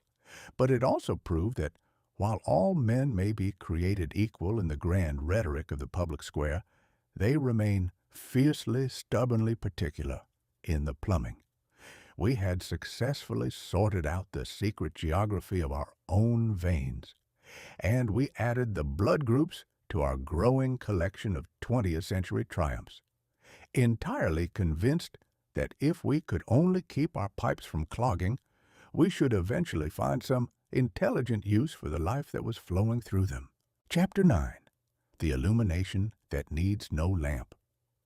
For several thousand years, the relationship between man and the dark was governed by a set of simple, neighborly rules. If the sun went down and the world became obscured, a regular citizen knew exactly what was required of him. He either went to sleep, or he struck a friction match and ignited a tallow candle or a whale oil lantern. Light was a friendly, sensible, and thoroughly domestic comfort. It was a commodity manufactured for the express purpose of allowing a man to find his spectacles, avoid stepping on the family dog, or read the evening print without straining his eyes. The universe, in its grand and merciful wisdom, had made all the useful lights perfectly visible, while keeping its more volatile and terrifying secrets tucked safely away in the dark, where they could not disturb the peace of the neighborhood. But by the arrival of the year 1900, the human race had become entirely too clever to leave the dark alone. Having covered the streets of Paris and New York with millions of electric bulbs that turned the night into a brilliant, buzzing counterfeit of noon, the savants of the world determined to find out what the universe was doing when it thought nobody was looking. They began to suspect that the darkness was not empty at all, but was actually crawling with all manner of invisible, secret illuminations that had been traveling through our parlors and our waistcoats for centuries without ever having the politeness to introduce themselves. The scientific world was completely infected with a mania for these phantom lights. A few years earlier, a German gentleman named Röntgen had stumbled upon a brand of radiation that could pass clean through a man's hand and leave a picture of his skeleton on a photographic plate, a discovery that caused a great deal of social anxiety among respectable people who felt that having their bones inspected by a stranger was a distinct invasion of modesty. Then, a couple of French researchers named Curie began boiling down tons of dark, greasy dirt called pitch blende in a drafty shed, eventually emerging with a tiny pinch of a marvelous new element named radium. Radium was treated by the public like a magnificent parlor trick. It was a substance so aggressively enthusiastic that it glowed with a pale, ghostly green light entirely on its own expenses, requiring neither a wick nor a wire to keep it shining. Wealthy citizens began buying small vials of the stuff to show off to their guests at dinner parties, entirely delighted to possess a light that could illuminate a dark closet without the inconvenience of heat or smoke. It was during the spring of that same frantic year of 1900 that another quiet, unassuming French physicist named Paul Villard was sitting in his laboratory at the École Normale Supérieure in Paris, minding his own business and messing about with a sample of the same fashionable radium. Monsieur Villard was a man of methodical habits and an immense capacity for silence, which made him a rarity in Paris at the time. He was not looking for a grand reputation, and he had no desire to turn the universe upside down. He merely wanted to study the peculiar types of energy that the radium was constantly hurling into the atmosphere. At the time, the high priests of physics believed they had the atom thoroughly cornered and catalogued. They knew that radium threw off two distinct types of invisible travelers, which they had neatly labeled alpha and beta rays. The alpha rays were a clumsy, heavyweight species of radiation that could be stopped in their tracks by a single sheet of ordinary writing paper. The beta rays were somewhat more nimble, but they could still be successfully turned back by a thin plate of aluminum. Science looked upon this arrangement and felt an immense wave of satisfaction.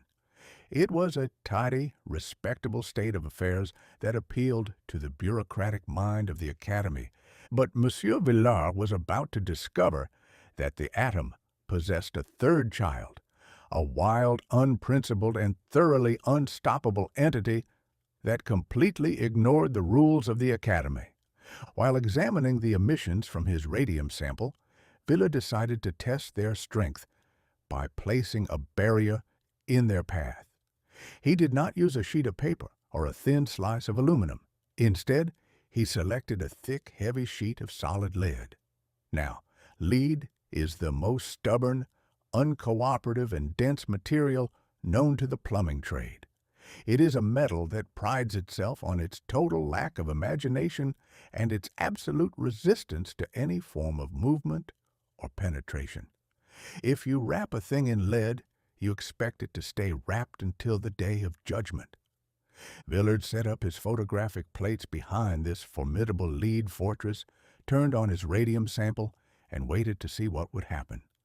According to all the latest textbooks and the solemn declarations of the long-bearded professors, the plates ought to have remained completely blank, protected by the heavy shield of metal. But when Villard developed the plates in his chemical baths, he beheld a magnificent, scandalous surprise. The plates were not blank at all. They were deeply, violently scarred with light. Something had passed clean through that solid block of lead as though it were nothing but fresh air, a pane of clear window glass, or a polite suggestion from a neighbor. It had not even slowed down to tip its hat to the lead. It had marched straight through the dense wall of metal, crossed the room, and bitten into the photographic film with a fierce, silent energy that left the textbooks looking completely foolish. These were what the world soon named gamma rays. Now, if you were to offer a basket of gamma rays to an ordinary practical citizen of 1900, say, a farmer in Missouri or a merchant in Hartford, and explain that they were the latest triumph of French science, he would look at you with a profound sense of disappointment. He would ask you what they were good for, and you would be forced to admit that as far as the practical business of living was concerned, they were entirely useless. You could not use gamma rays to light your cigar. You could not use them to find your slippers under the bed in the middle of the night. And if you tried to use them to read the evening newspaper, you would find that the text remained completely dark, while the rays quietly altered the chemical structure of your spectacles and your eyeballs without your permission. They were a brand of light that refused to cooperate with the human eye. They were completely invisible, utterly silent, and entirely lacking in that comforting warmth that makes a fireplace or a kerosene lamp so attractive to a tired man.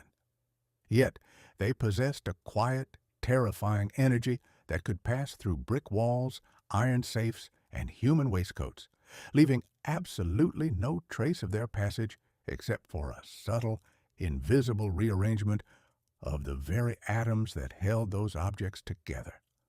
The discovery of the gamma ray was the sort of triumph that made sensible men glad the rays were invisible, for if the human race had been endowed with eyes that could see what the universe was actually up to behind our backs, our sanity would have collapsed before the end of the week.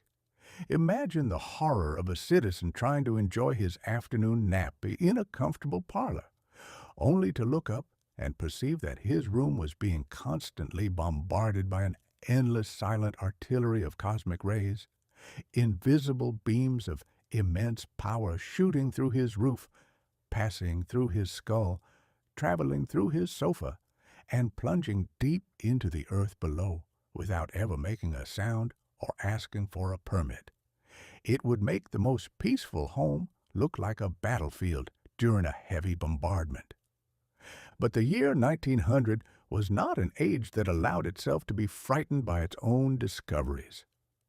The public looked upon Monsieur Villard's invisible lead-penetrating rays with that deep, reverent awe that we always reserve for any miracle that promises to make the universe more mysterious and less comfortable.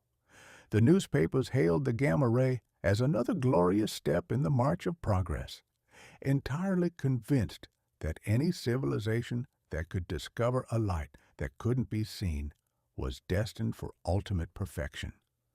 We had entered the new century by tearing away the respectable curtains of the material world, revealing a cosmos that was alive with invisible, terrifying forces that we could neither see nor control. And we were entirely too delighted with our own cleverness to realize that we had merely discovered how small, how fragile, and how thoroughly unprotected we really were in the dark. Chapter 10. The Anarchy of the Quantum. For the better part of 2 centuries, the highest and most sacred ambition of the scientific establishment was to turn the entire created universe into a perfectly orderly, thoroughly respectable piece of domestic clockwork. The high priests of natural philosophy, gentlemen possessing immensely dignified titles, formidable library rooms, and a collective faith in the absolute predictability of things, had looked upon the cosmos and pronounced it solved. They believed that Sir Isaac Newton and his disciples had successfully mapped out every cog, gear, and pendulum in the great celestial machine. By the closing decades of the 19th century, old physics professors were solemnly advising their brightest students to avoid entering the field of physics altogether, on the ground that all the grand, heroic discoveries had already been completed. There was nothing left to do, they insisted, except to carry out a few routine chores of housekeeping, tighten a few loose bolts, and measure the speed of light down to the next insignificant decimal place. The universe was an elegant, law-abiding parlor, and nature was a well-bred nanny who moved with a smooth, continuous grace, never raising her voice or performing any unexpected acrobatics on the furniture. But in the shivering, foggy month of December, in the year of our Lord 1900, a quiet, intensely conservative German professor named Max Planck stepped into the grand hall of the Berlin Physical Society and read a paper that broke the back of classical science and invited absolute anarchy into the basement of the universe. Now, Herr Planck was the last person on this terrestrial ball whom anyone would have suspected of harboring revolutionary or disorderly intentions. He was the very definition of Prussian rectitude and academic propriety. He was a man who dressed in dark, high-buttoned coats, wore a stiff collar that kept his chin pointing toward the heavens, and cultivated a precise mathematical mustache that appeared to have been trimmed with a surveyor's transit. He did not desire to turn the world upside down. He did not wish to shock the Academy. He merely wanted to solve a small, stubborn leak in the plumbing of classical theory, known to the trade as the blackbody radiation problem. To understand the sheer, unadulterated scandal of what Herr Planck discovered, one must first contemplate how respectable science believed energy behaved.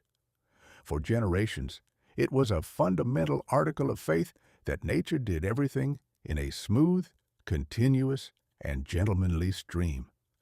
If you heated an iron poker in a blacksmith's forge, the heat and the light were supposed to flow out of the iron in a beautiful, uninterrupted river of waves rising gradually from a dull red glow to a brilliant white heat. This was comforting. It agreed with the grand philosophical maxim that nature does not make leaps. It implied that you could divide energy into smaller and smaller fractions until you reached infinity, and it would still flow as smoothly as cold molasses out of a jug. The trouble was that when the scientists actually built a highly insulated hollow iron oven, the famous blackbody, and heated it up to see if it would obey the textbooks, the universe flatly refused to cooperate. According to the old respectable mathematical formulas, as the temperature inside the box rose, the iron ought to have started pouring out an infinite amount of high-frequency ultraviolet light.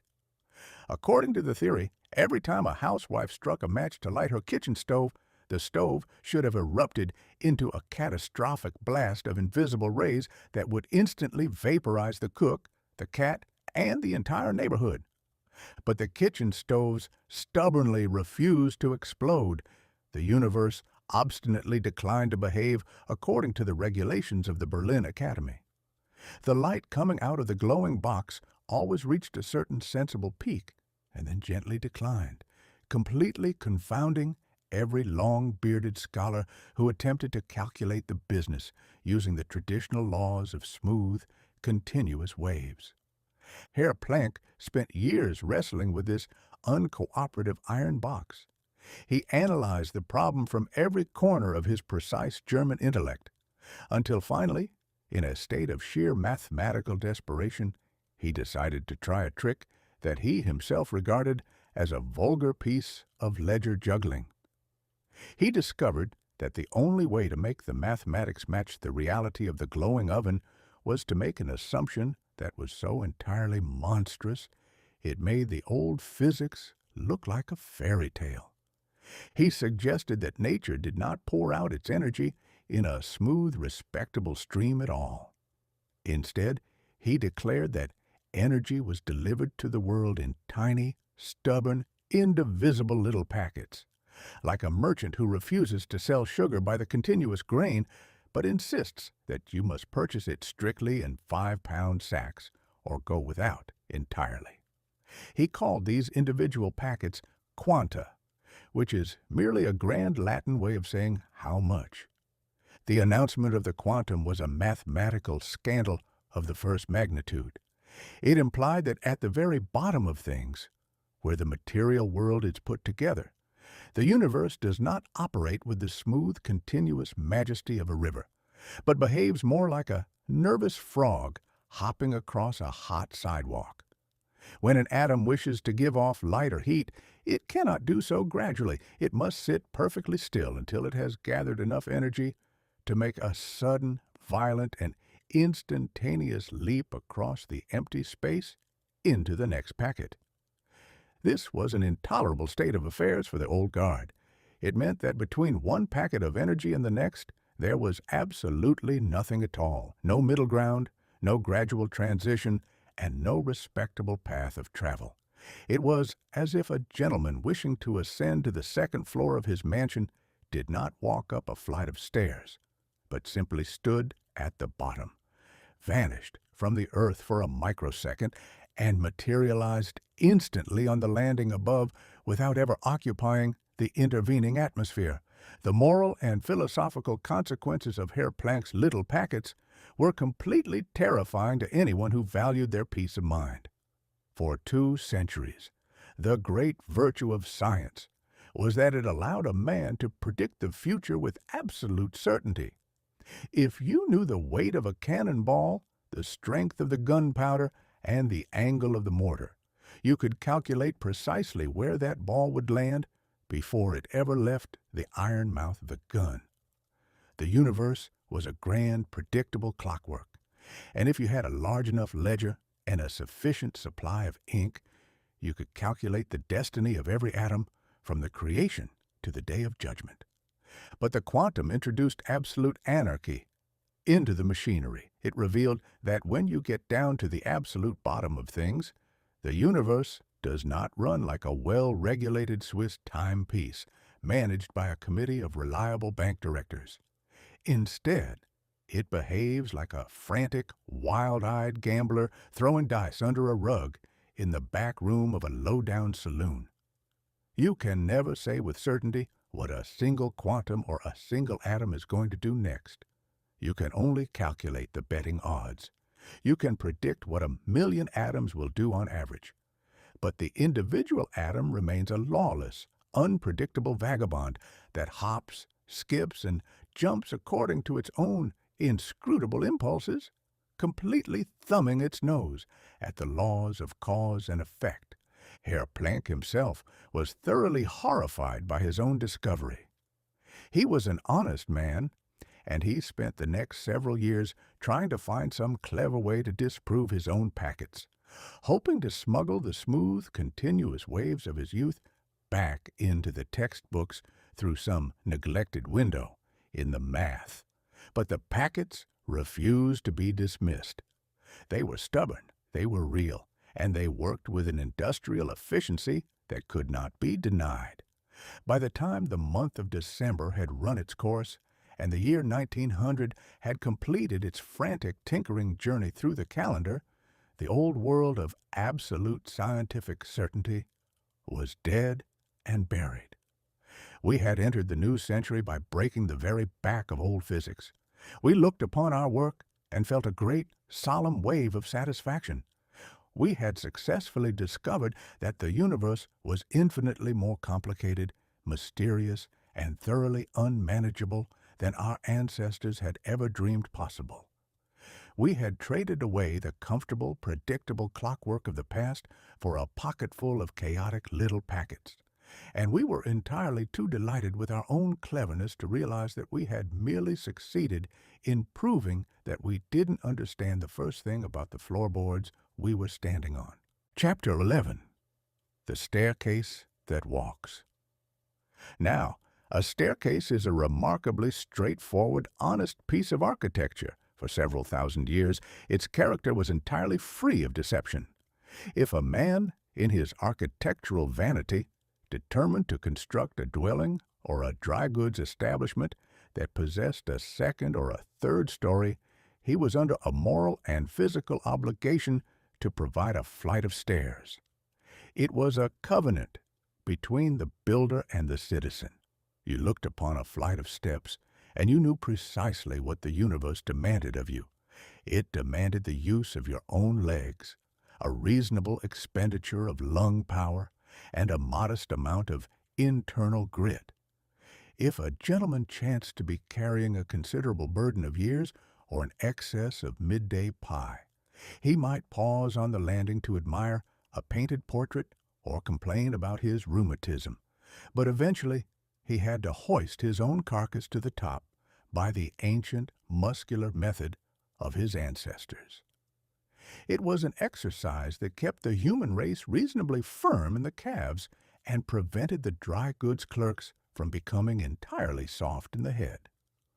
But by the arrival of the year of our Lord 1900, the patent offices of the world had looked upon the human leg and pronounced it an obsolete arrangement.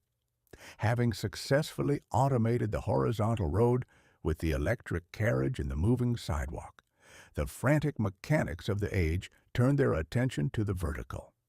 They decided that the simple democratic act of walking upstairs was a brutal relic of the Dark Ages, an insult to the refined intellect of the 20th century citizen. The man who stepped forward to cure the world of the exhaustion of climbing steps was an enterprising American inventor named Charles Seeberger. Mr. Seeberger looked upon the stationary staircases of the world with a profound sense of professional pity. He determined to turn the ancient architectural necessity of the stairs into a grand theatrical amusement, and he unveiled his masterpiece to the world at that same great Paris Exposition, where it promptly won a grand prize and captured the absolute devotion of the public.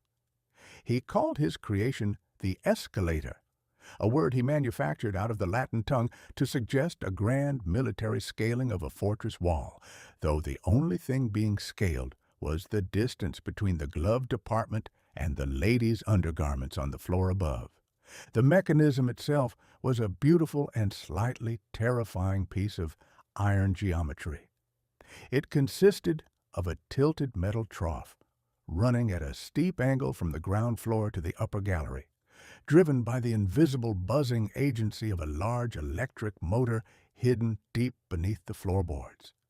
Inside this trough lived an endless loop of heavy wooden platforms fitted with grooved cleats.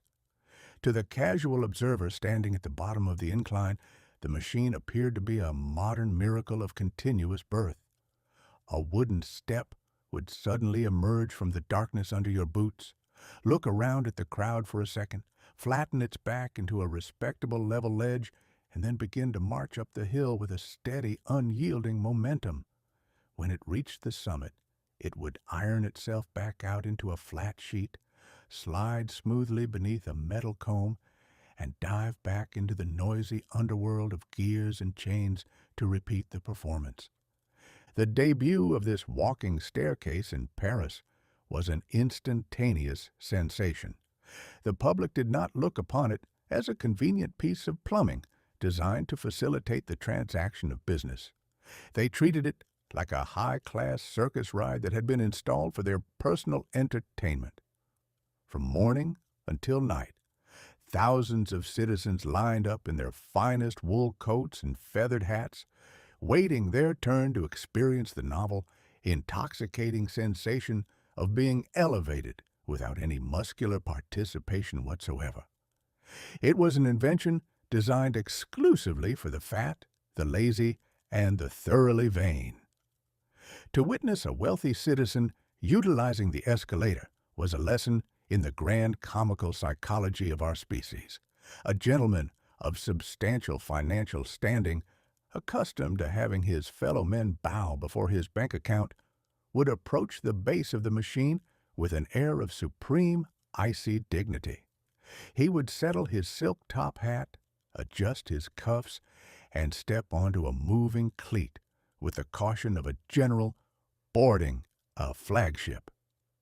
The moment his boots made contact with the wood, a magnificent transformation would occur.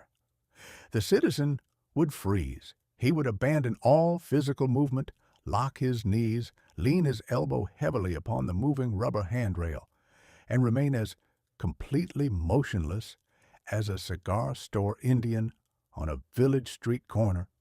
As the machine hoisted him slowly into the heavens, he would look down upon the unfortunate wretches who were still walking on the common gravel below with a smug, insufferable satisfaction that was truly beautiful to behold. He was a creature of the future, a lord of the mechanical age, flying toward the ceiling at a speed of 90 feet a minute, without ever having to disturb the alignment of his necktie or risk a single drop of perspiration upon his brow. The public flocked to the machine with a ferocity that bordered on the religious. They treated the escalator like a mild, highly civilized form of mountain climbing, a grand alpine expedition that had been entirely stripped of its inconvenient scenery, its dangerous precipices, and its hazardous exposure to fresh air. A lady could now achieve the high altitudes of the third floor without ever having to leave the comfortable atmosphere of the department store, and she could do so while remaining entirely inert. The old-fashioned stairs that stood nearby remained completely empty, looking thoroughly neglected and obsolete, used only by a few scattering traditionalists or radical philosophers who still believed that human muscles were intended for movement. But as with all the great mechanical triumphs of 1900, the true comedy lay in the exit.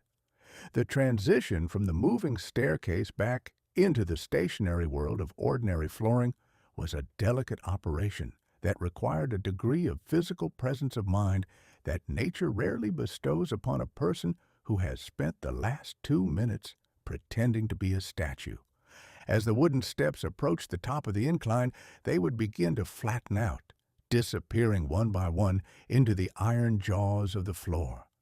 The passenger, who had been enjoying his majestic, motionless cruise, would suddenly find his feet being carried straight toward a solid metal comb that showed absolutely no respect for his dignity or his footwear.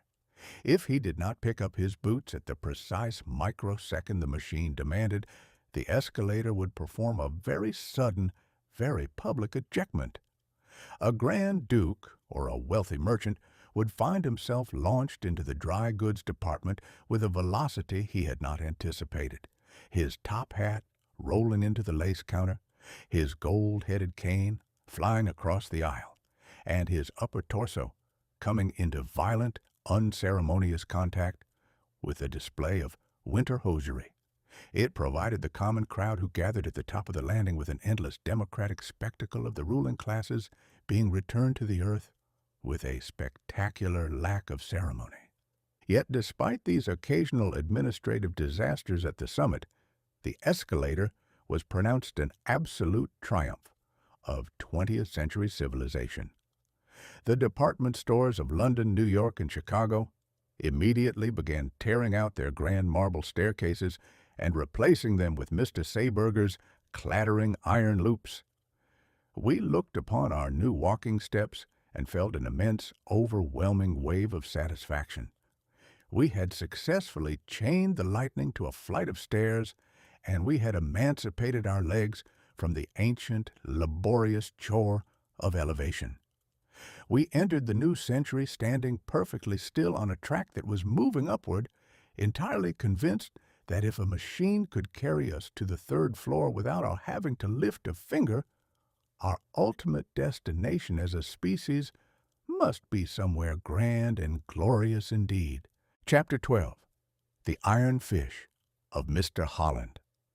For several centuries, the business of naval warfare was conducted upon a high, magnificent plane of artistic display and gentlemanly visibility. It was a theater of immense respectability, designed to allow a nation to spend its treasure with a grand flourish and blow its neighbors into the next calendar week in broad daylight. A traditional battleship of the old school was a glorious thing to behold. It possessed towering walls of oak or steel, a forest of white canvas or great smoking chimneys, and rows of magnificent brass cannons that could hurl a solid iron ball across the water with a noise that did credit to the governance of the world. A naval commander was a figure of supreme, untroubled dignity.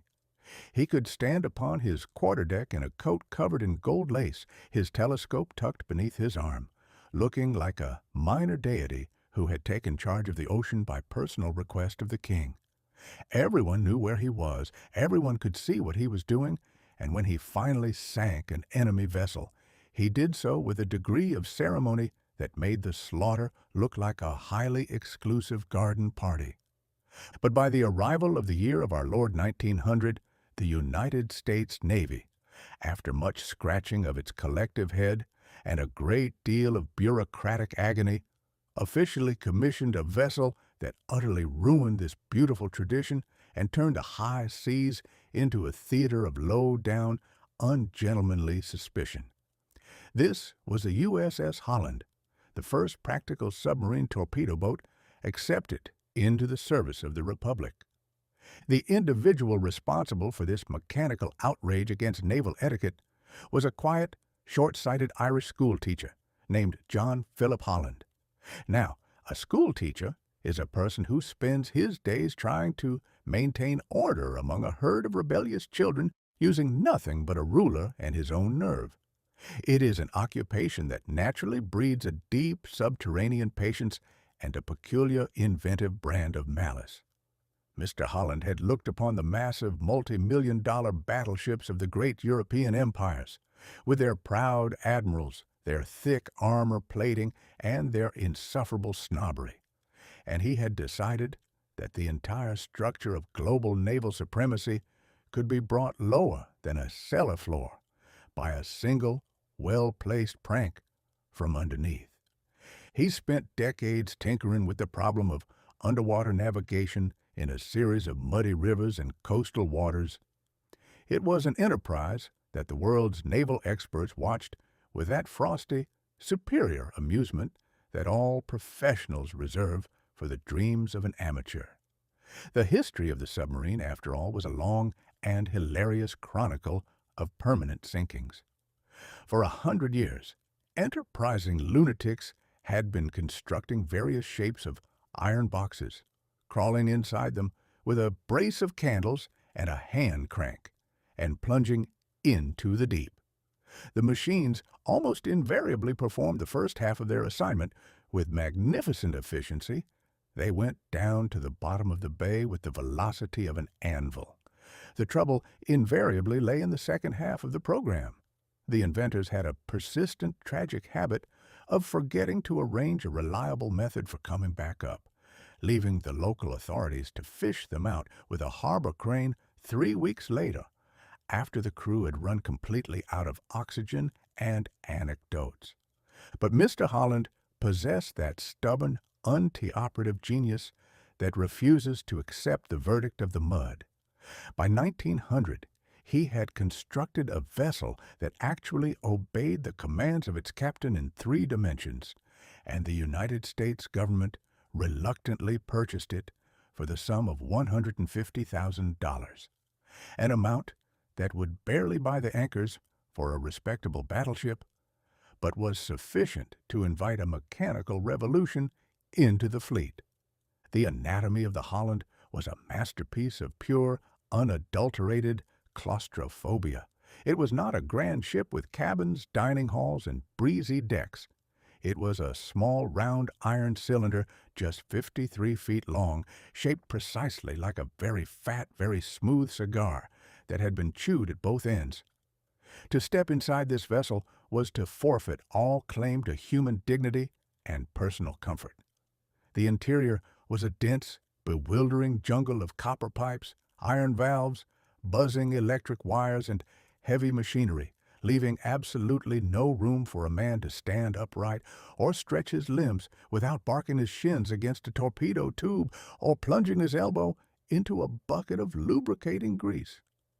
The motive power was a peculiar schizophrenic arrangement that reflected the frantic transitional nature of the year 1900. On the surface of the water, the Holland was driven by a noisy, smoke-belching gasoline engine that filled the cramped interior with a thick, toxic fog of petroleum vapor that made the crew's eyes water and their livers protest. But the moment the vessel prepared to dive, the gasoline engine had to be hastily extinguished lest it consume all the remaining air in the boat and suffocate the inhabitants in less than 2 minutes, and the propeller was switched to a massive electric motor powered by a bank of lead-acid batteries.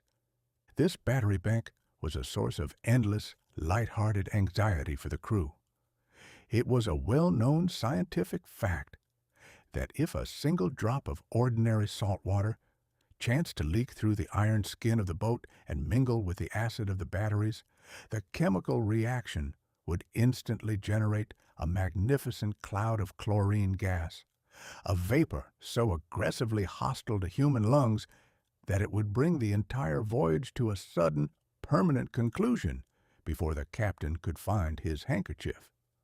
To live inside the Holland was to reside in a mechanical cocktail of sudden death, surrounded by explosive gasoline on one side, suffocating electricity on the other, and the entire weight of the Atlantic Ocean pressing against the windows. The crew consisted of 6 extraordinarily small, thoroughly philosophical individuals who had volunteered for the duty out of a mixture of patriotic fervor and a complete indifference to their own longevity. Going under in Mr. Holland's fish was a theatrical comedy. In the traditional shipping trade, the primary duty of a sailor is to keep the water out of the boat. If water gets inside, it is considered an administrative blunder of the first magnitude. But the submarine operated upon a reverse theology. To dive The engineer would open a series of valves and invite the ocean straight into the ballast tanks with a terrifying hollow roar.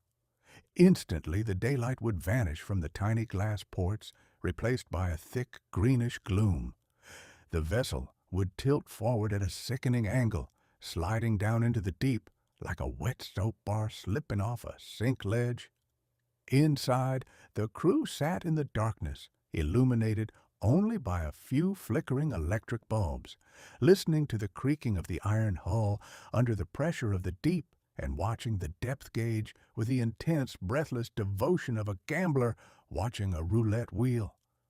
They were completely cut off from the human race. They had no wireless, no telephone, and no method of signaling their position to the surface.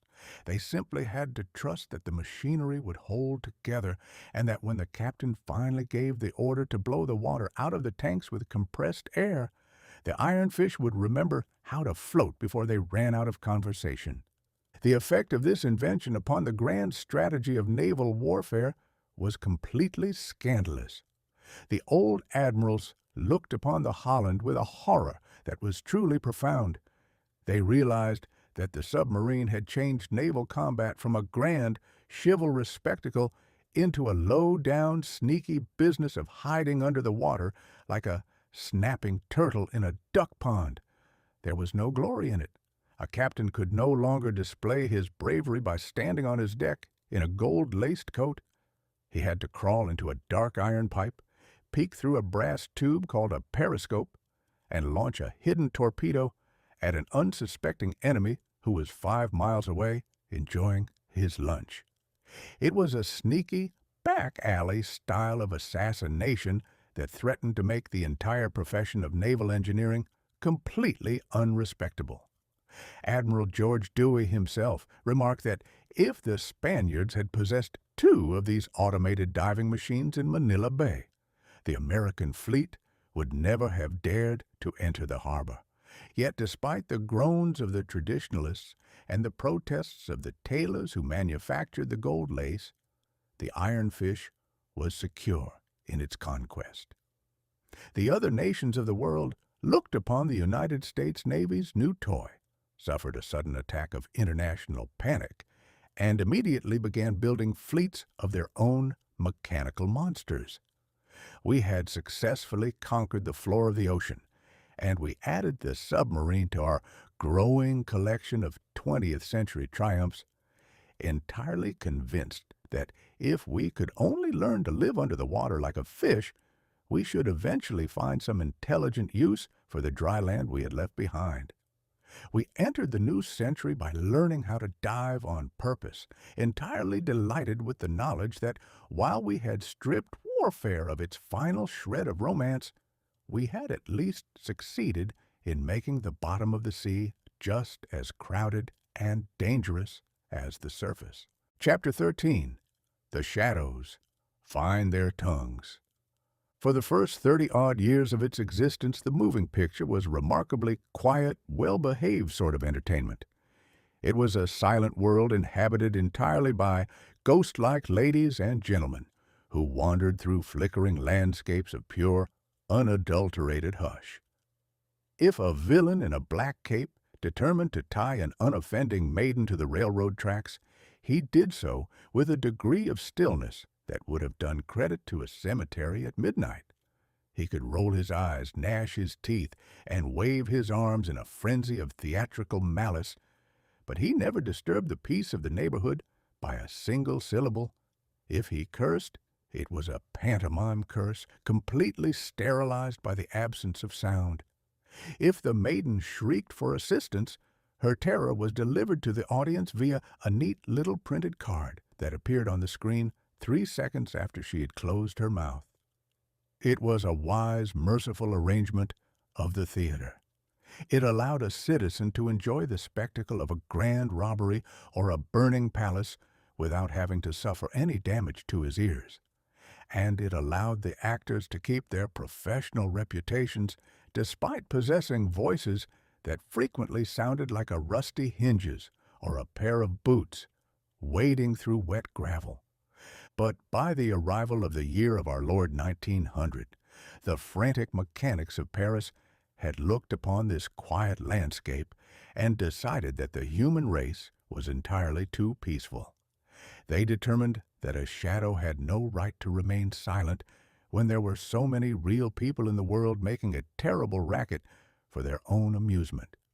The grand stage for this mechanical violation of silence was a theater called the Phaunorama, tucked away in a corner of that same great Exposition Universelle that had already inflicted the moving sidewalk and the walking staircase upon a defenseless public.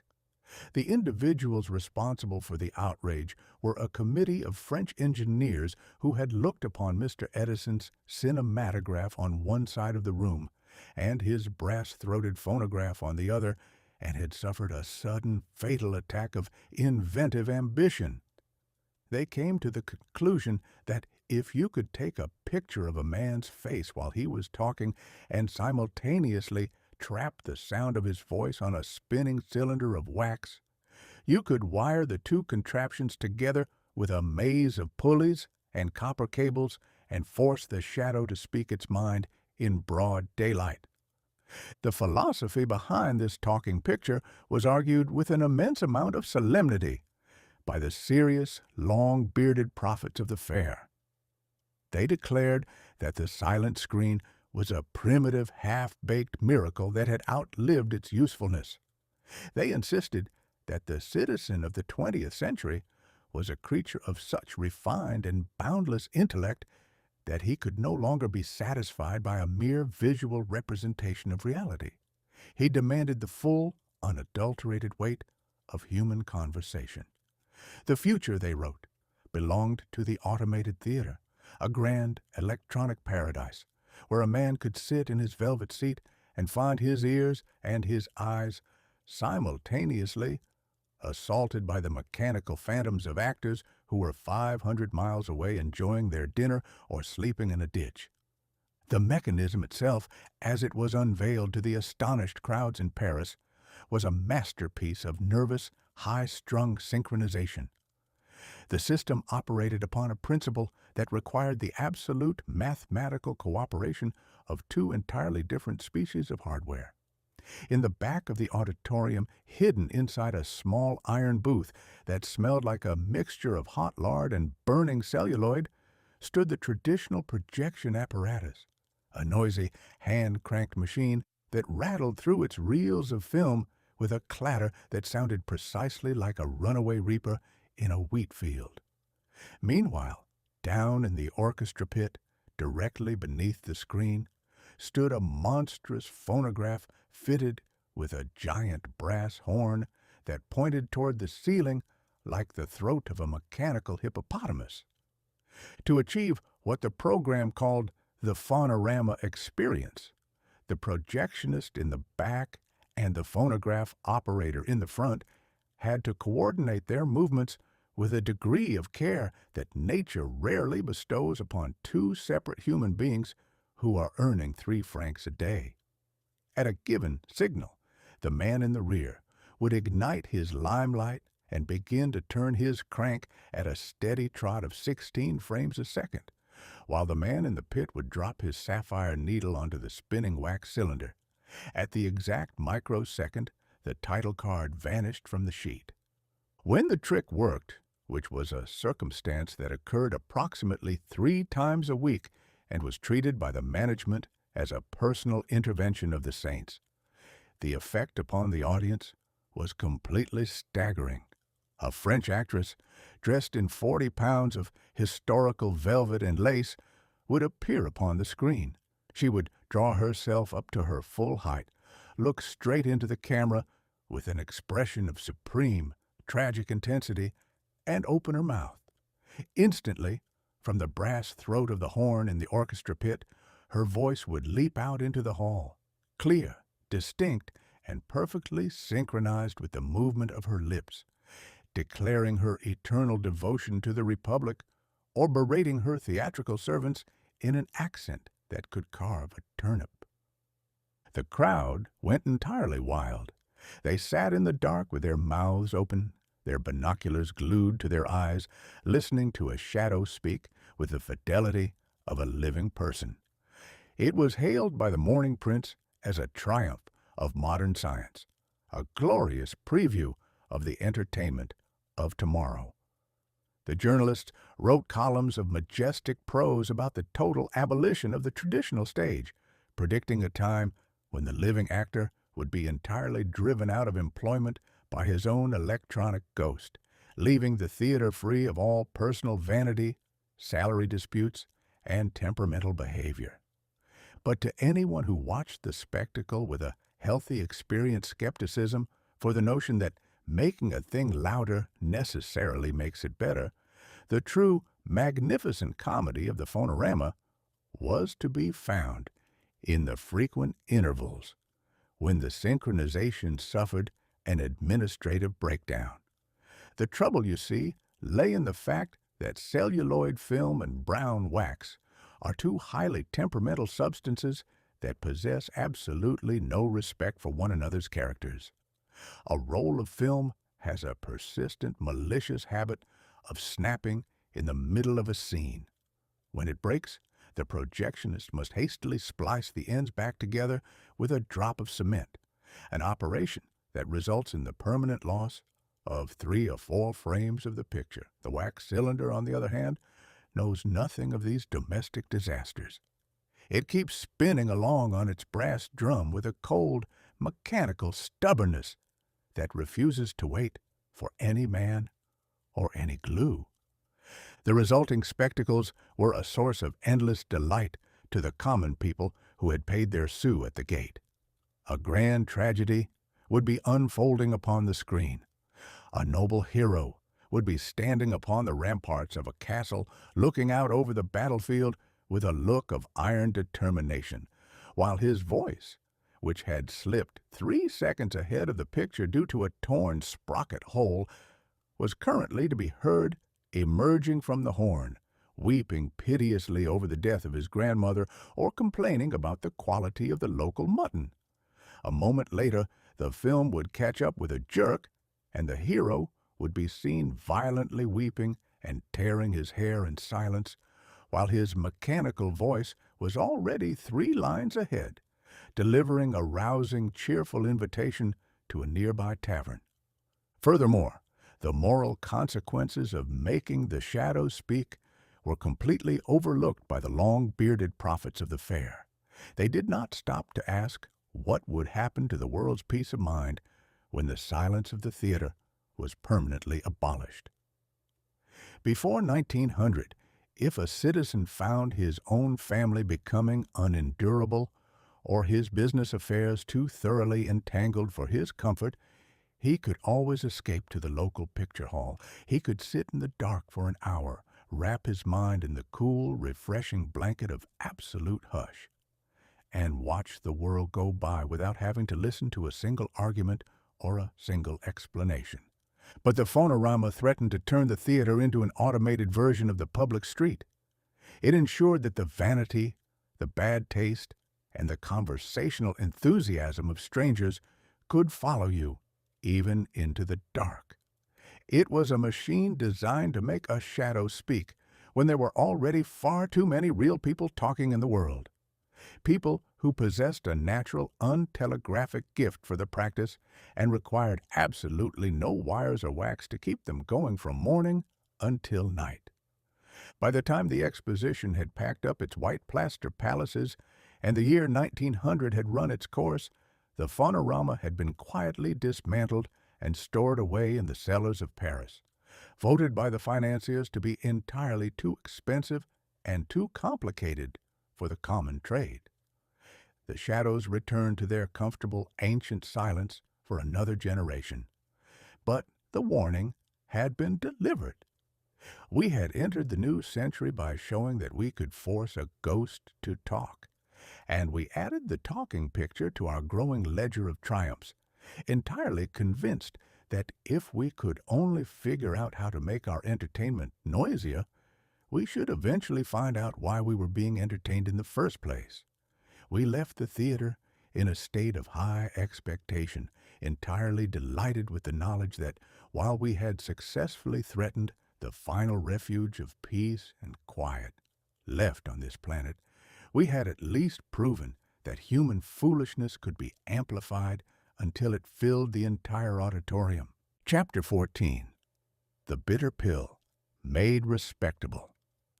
For several thousand years, the relationship between a sick man and his physician was based entirely upon a system of mutual, light-hearted cruelty. If a citizen chanced to suffer an unexpected earth-shaking headache after a night spent in the company of too many political candidates and too much local corn whiskey, or if he caught a sudden freezing dampness in his lungs, after investigating a noise in his cellar at midnight, he knew exactly what the neighborhood apothecary would demand of him.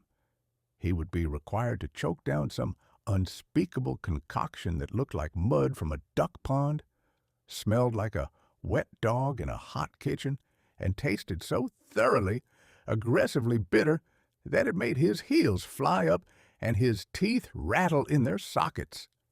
Medicine, you see, was firmly rooted in the old puritanical theology of the nursery. It was an absolute article of faith among the long-bearded scholars of the Lancet that a remedy could not possibly do your liver or your joints any Christian good unless it made you thoroughly regret having been born in the first place. The cure was expected to be a violent, stomach-turning insult to the tongue. If a powder was easy to swallow, the patient felt cheated of his money, and the doctor was suspected of practicing under false pretenses.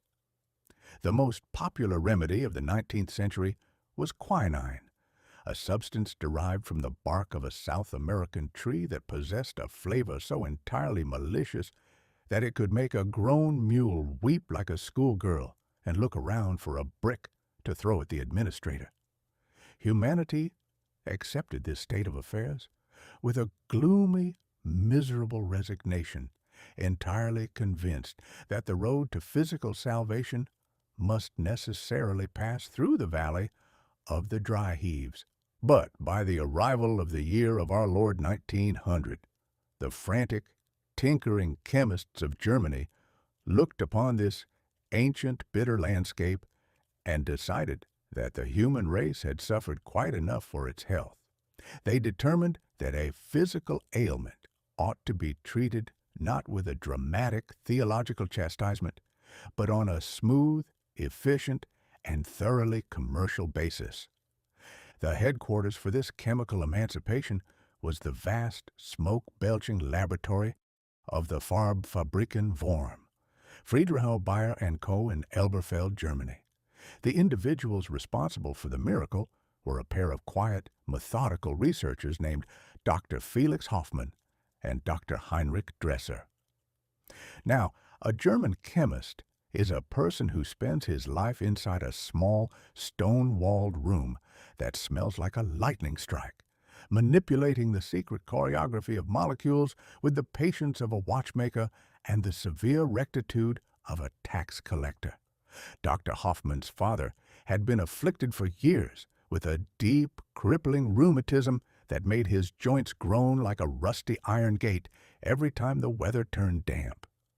The old gentleman had been taking salicylic acid to soothe his misery, but the medicine was a brutal, unprincipled scoundrel that had a habit of burning a hole straight through the lining of a man's stomach long before it ever reached his knees, leaving the patient with the uncomfortable choice of dying of his aches or dying of his breakfast. Hoffmann set to work to tame this chemical outlaw. By mixing the acid with a drop of acetic vapor, the very essence that gives common household vinegar its sharp, vinegarish disposition, he successfully produced a stable, gentle compound known to the trade as acetylsalicylic acid. The Bayer Company looked upon this white crystalline powder, suffered a sudden attack of magnificent commercial genius, and gave it a name that was destined to cover the globe like a summer fog: aspirin.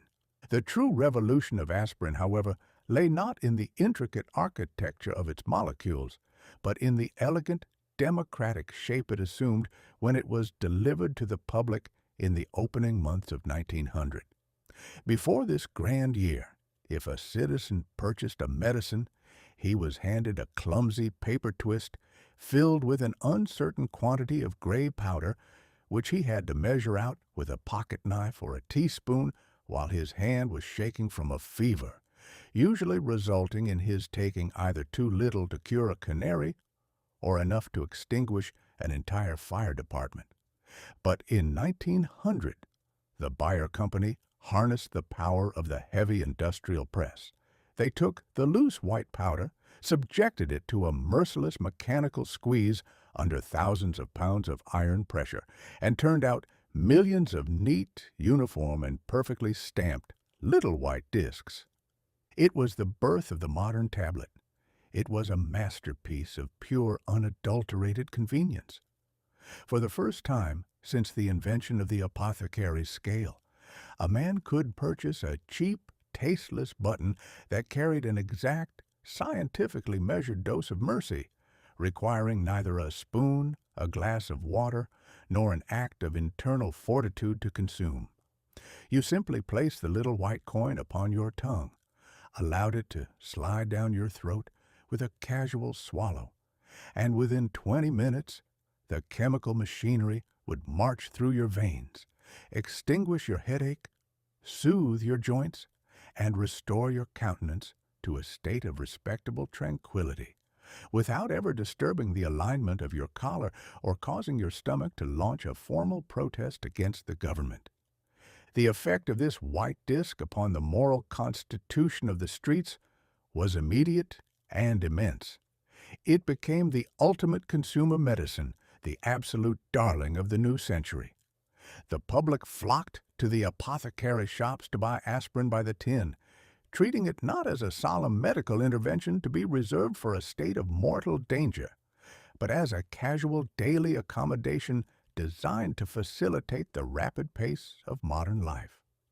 The year 1900, as we have previously established, was a time when humanity had determined to move faster, think louder, and sweat harder by machinery than any generation that had preceded it.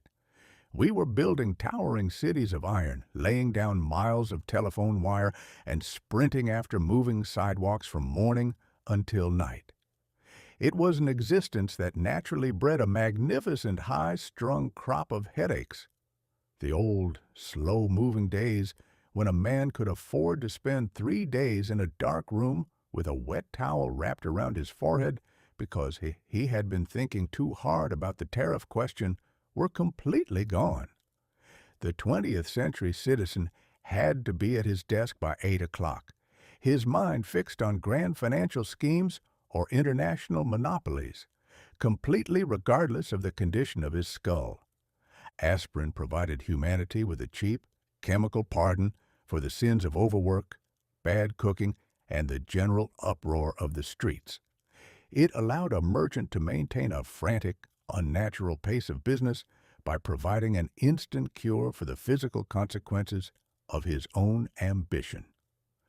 If a clerk woke up with a head that felt precisely as though a crew of miniature boilermakers had set up a workshop behind his ears, he did not call for the doctor or draft his last will. He merely swallowed a Bayer tablet and went back to his ledger, entirely convinced that science had successfully defeated the ancient penalty for fatigue. Furthermore, the little white coin became the great universal eraser for the midnight hospitality of the Republic. Before 1900, if a gentleman chose to spend an evening in a respectable saloon, demonstrating his patriotism by consuming vast quantities of punch and arguing about the upcoming presidential election until the stars grew pale, he had to face a terrible morning reckoning.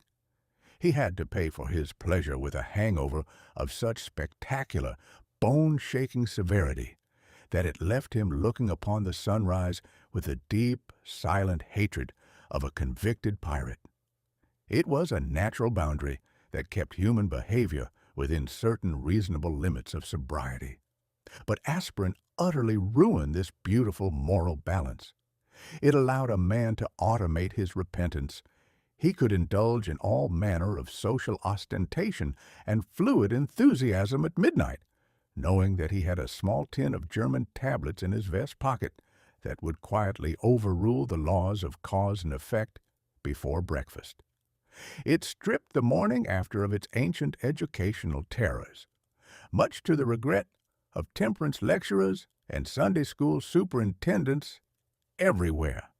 By the time the winter of 1900 had closed its pages, the little white tablet had conquered the globe.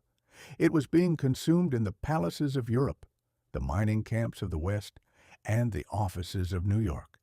A silent, tireless army of chemical clerks working night and day to keep the human race from noticing how thoroughly exhausted it really was. We looked upon our new boxes of stamped discs and felt an immense, overwhelming wave of satisfaction.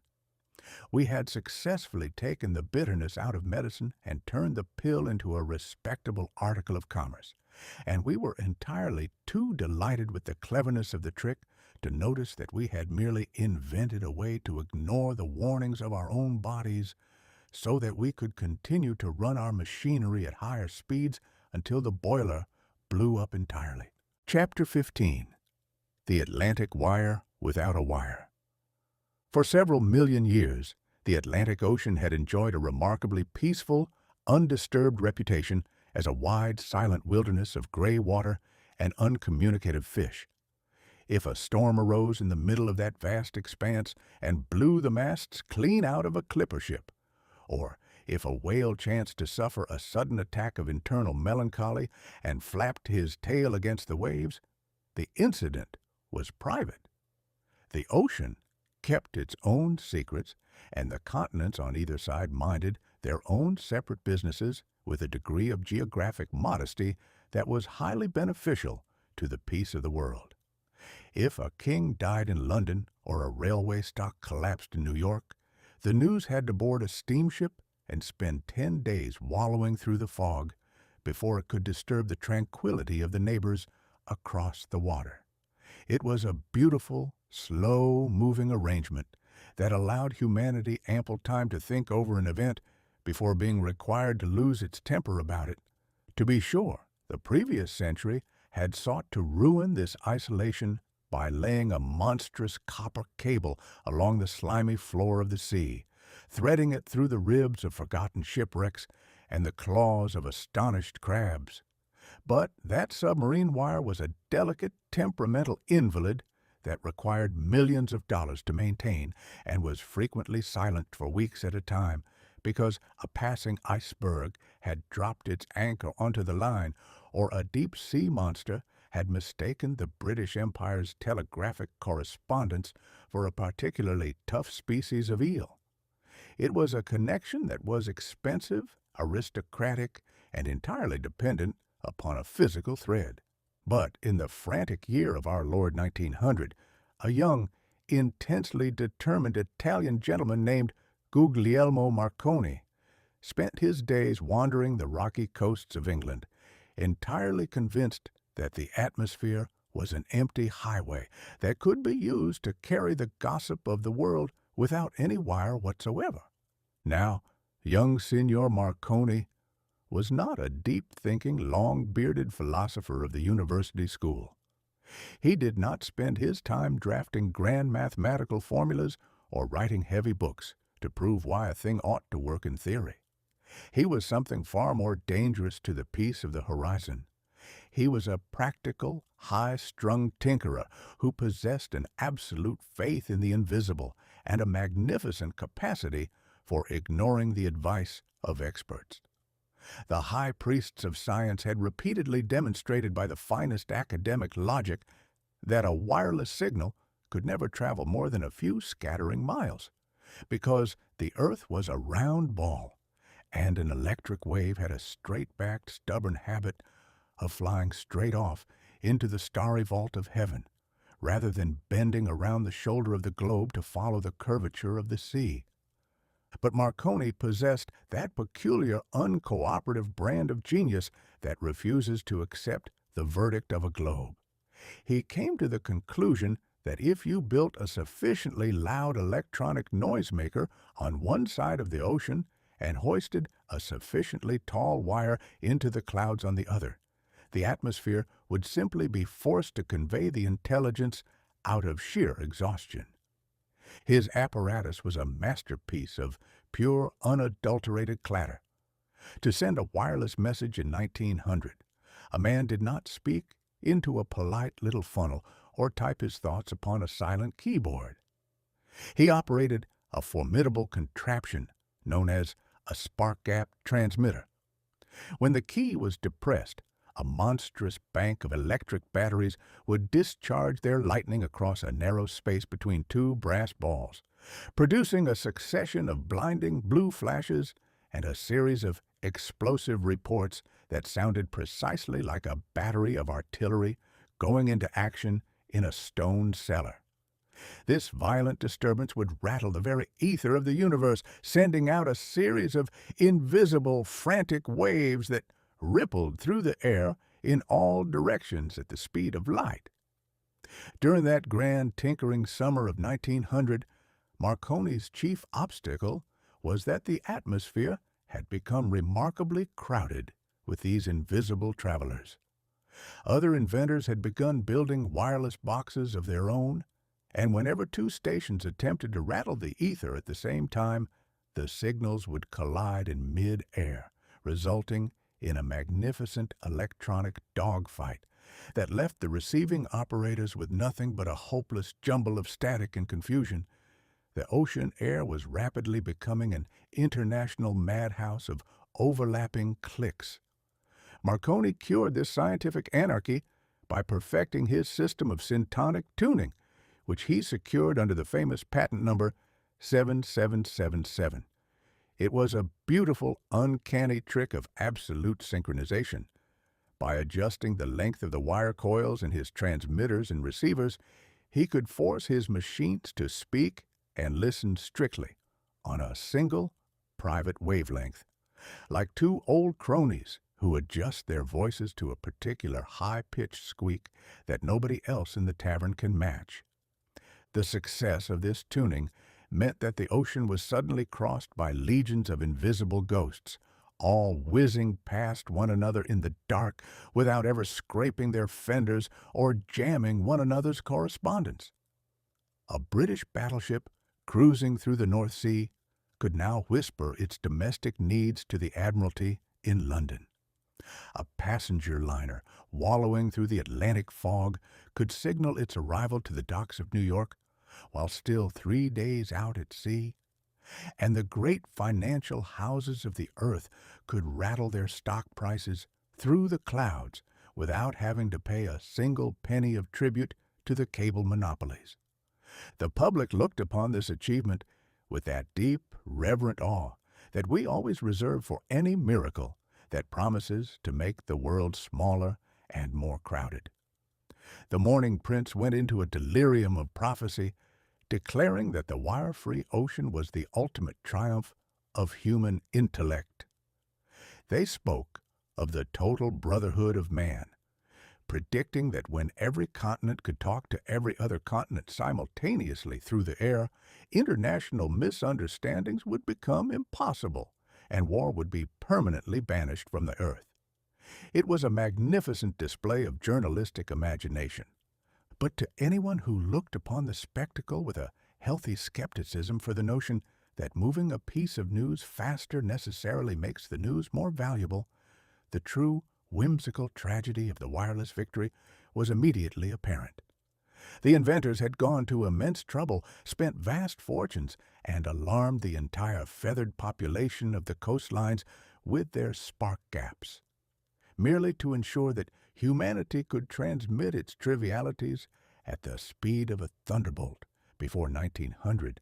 If a citizen in London had absolutely nothing of importance to say to a citizen in New York, he was forced by the geography of the situation to remain decently silent. The distance protected his neighbors from his conversation. But Marconi had shattered this natural fortress. He had delivered the world into a future where an independent merchant could sit in his office in Manhattan and be thoroughly annoyed by the sudden, invisible arrival of a message from Liverpool, informing him that the price of tallow had dropped by 1/8 of a penny, or that some duke's favorite carriage horse had developed a cough. We had successfully conquered the silent wilderness of the air, turning the grand ancient solitude of the sea into a buzzing highway for the transmission of shipping news, stock fluctuations, and domestic complaints. We added the wireless telegraph to our growing ledger of 20th century triumphs, entirely convinced that if we could only keep our signals from tangling, our ultimate destination as a species must be glorious indeed. We entered the new century with our ears glued to a telephone receiver that was connected to nothing but the empty air, entirely delighted with the knowledge that while we had stripped the planet of its final shred of privacy and quiet, we had at least proven that human nonsense could be sent through a fog without the expense of a string. Chapter 16. The Silkworm, out of a lumber yard. For several thousand years, the grand and glittering hierarchy of human society was maintained entirely by the industriousness of a single, highly specialized species of caterpillar. The silkworm was the undisputed tailor to the aristocracy. He was a delicate, aristocratic little gourmand who refused to look at any article of nourishment that did not consist of the fresh, unadulterated leaf of the white mulberry tree, and he spent his entire life in a state of quiet, meditative luxury, preparing to spin a cocoon of pure luxury for the backs of the ruling classes. If a lady desired to demonstrate to her neighbors that her husband possessed an immensely handsome bank account and a high degree of social standing, she did not go about it by shouting the fact from the rooftops. She simply arrayed herself in 40 yards of heavy, rustling silk that had been imported from the Orient at the expense of a small fortune. It was a beautiful, well-regulated system of public vanity. A real lady looked like a real lady because she was covered in the expensive saliva of a Chinese worm, while the common populace had to content themselves with the rough, honest wool of a sheep or the democratic utility of a Georgia cotton patch. You could tell a person's financial rating down to the last decimal place merely by the sound their petticoats made when they walked past the courthouse. But during that grand, deceptive summer of 1900, down in the grand galleries of the Paris Exposition, the chemical high priests of progress looked upon the monopoly of the caterpillar and pronounced it an intolerable insult to modern machinery. They determined that the 20th century citizen should no longer be dependent upon the digestive caprices of a bug for his wardrobe, and they unveiled an invention that threatened to make the mulberry orchards obsolete and turn every lumber yard in the Republic into a fashionable dressmaking establishment. This was the debut of viscose rayon, or, as the unpoetic mechanics of the laboratory called it, artificial silk. The individuals responsible for this magnificent piece of textile deception were a trio of clever, chemical-stained British gentlemen named Charles Cross, Edward Bevan, and Clayton Beadle. Now, a chemist of the industrial school is a person who looks upon the created universe not as a collection of beautiful landscapes and respectable trees, but as a vast, disorganized warehouse of raw materials that needs to be thoroughly broken down, boiled in acid, and reassembled on a much more profitable basis. These three dreamers had looked upon a common spruce tree or an ordinary log of pine, and instead of seeing the material for a sturdy fence or a respectable outhouse, they had perceived a potential warehouse of high-class evening gowns. The process they perfected was a masterpiece of pure, unadulterated alchemy inflicted upon the forestry trade. To manufacture viscose rayon, a worker did not go out into the orchards with a basket to gather cocoons. He marched into a lumber mill with an axe. The choreography of the laboratory was thoroughly industrial. First, a perfectly innocent log of wood was dragged into the factory and ground up into a fine, powdery sawdust. This sawdust was then submerged in a ferocious, stone-walled bath of caustic soda and carbon disulfide, a chemical cocktail that possessed a fragrance so entirely hostile to the human respiratory system that it made the neighborhood skunks look like a committee of high-class perfumers. Under this brutal treatment, the solid wood completely lost its mind and its character, dissolving into a thick, sticky, and distinctly unappetizing syrup that resembled cold molasses and carried a golden amber tint. It was called viscose because it was stubbornly viscous, and it looked about as much like a luxury fabric as a bucket of axle grease. But the true cinematic miracle occurred in the second stage of the performance. This golden syrup was pumped under immense pressure through a small platinum nozzle pierced with dozens of microscopic holes called a spinneret. The syrup was squirted out in fine invisible streams directly into a bath of sulfuric acid. The moment the sticky wood met the acid, it suffered a sudden, permanent chemical shock. It instantly hardened, solidified, and emerged from the liquid not as a splinter or a piece of bark, but as a continuous glistening thread of pure, shimmering filament, as smooth as ice, as bright as silver, and completely free of any memory of the lumberyard from which it had been kidnapped. When the public gathered around the displays in Paris to witness this machine in operation, the sensation was truly magnificent. A mechanic would feed a chunk of raw wood into one end of the apparatus, the gears would thump, the pipes would hiss, and within 5 minutes, a French girl dressed in a neat laboratory apron would emerge from the other end, winding a spool of glistening white thread that looked precisely like the finest product of the imperial workshops of Canton. The promoters of the viscose process immediately went into a delirium of commercial prophecy. They flooded the morning prints with grand descriptions of the total democratization of luxury. They declared that the artificial silk was the ultimate savior of the poor man's budget. No longer would the appearance of wealth be reserved for the duchesses and the wives of the railroad barons. A common clerk earning $9 a week would be able to dress his wife in garments that looked like the luxury of the Orient, but were, in reality, nothing but highly educated sawdust. The industrial world was to be treated to a grand leveling of appearances, where every woman could rustle through the streets with the musical cadence of a millionaire, and every citizen could afford to look thoroughly aristocratic on a mechanic's salary. It was a beautiful democratic vision of tomorrow, a world where the advancement of science brought the finery of the palace down to the level of the tenement, and where the march of technology allowed everyone to enjoy the appearance of wealth without the inconvenience of having to earn it. But to anyone who looked upon the spectacle with a healthy skepticism for the notion that looking genuine is the same thing as being so, the true whimsical comedy of the rayon conquest was immediately apparent. The invention was a magnificent monument to the grand 20th century art of deception. It was a fabric designed exclusively for the purpose of helping humanity lie about its bank accounts using its waistcoats. Before 1900, if a man dressed in a suit of silk, you knew he had paid for the privilege with honest coin of the realm. If he was a vagrant, he looked like a vagrant, and his clothes had the decency to match his vocabulary and his destiny.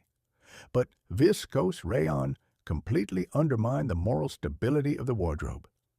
It allowed a person to practice an automated version of social imposture. A young lady from the working districts could step onto the walking staircase or the moving sidewalk, covered from shoulder to heel in a magnificent, shimmering gown that caught the electric lights with all the frosty majesty of a queen's coronation robe.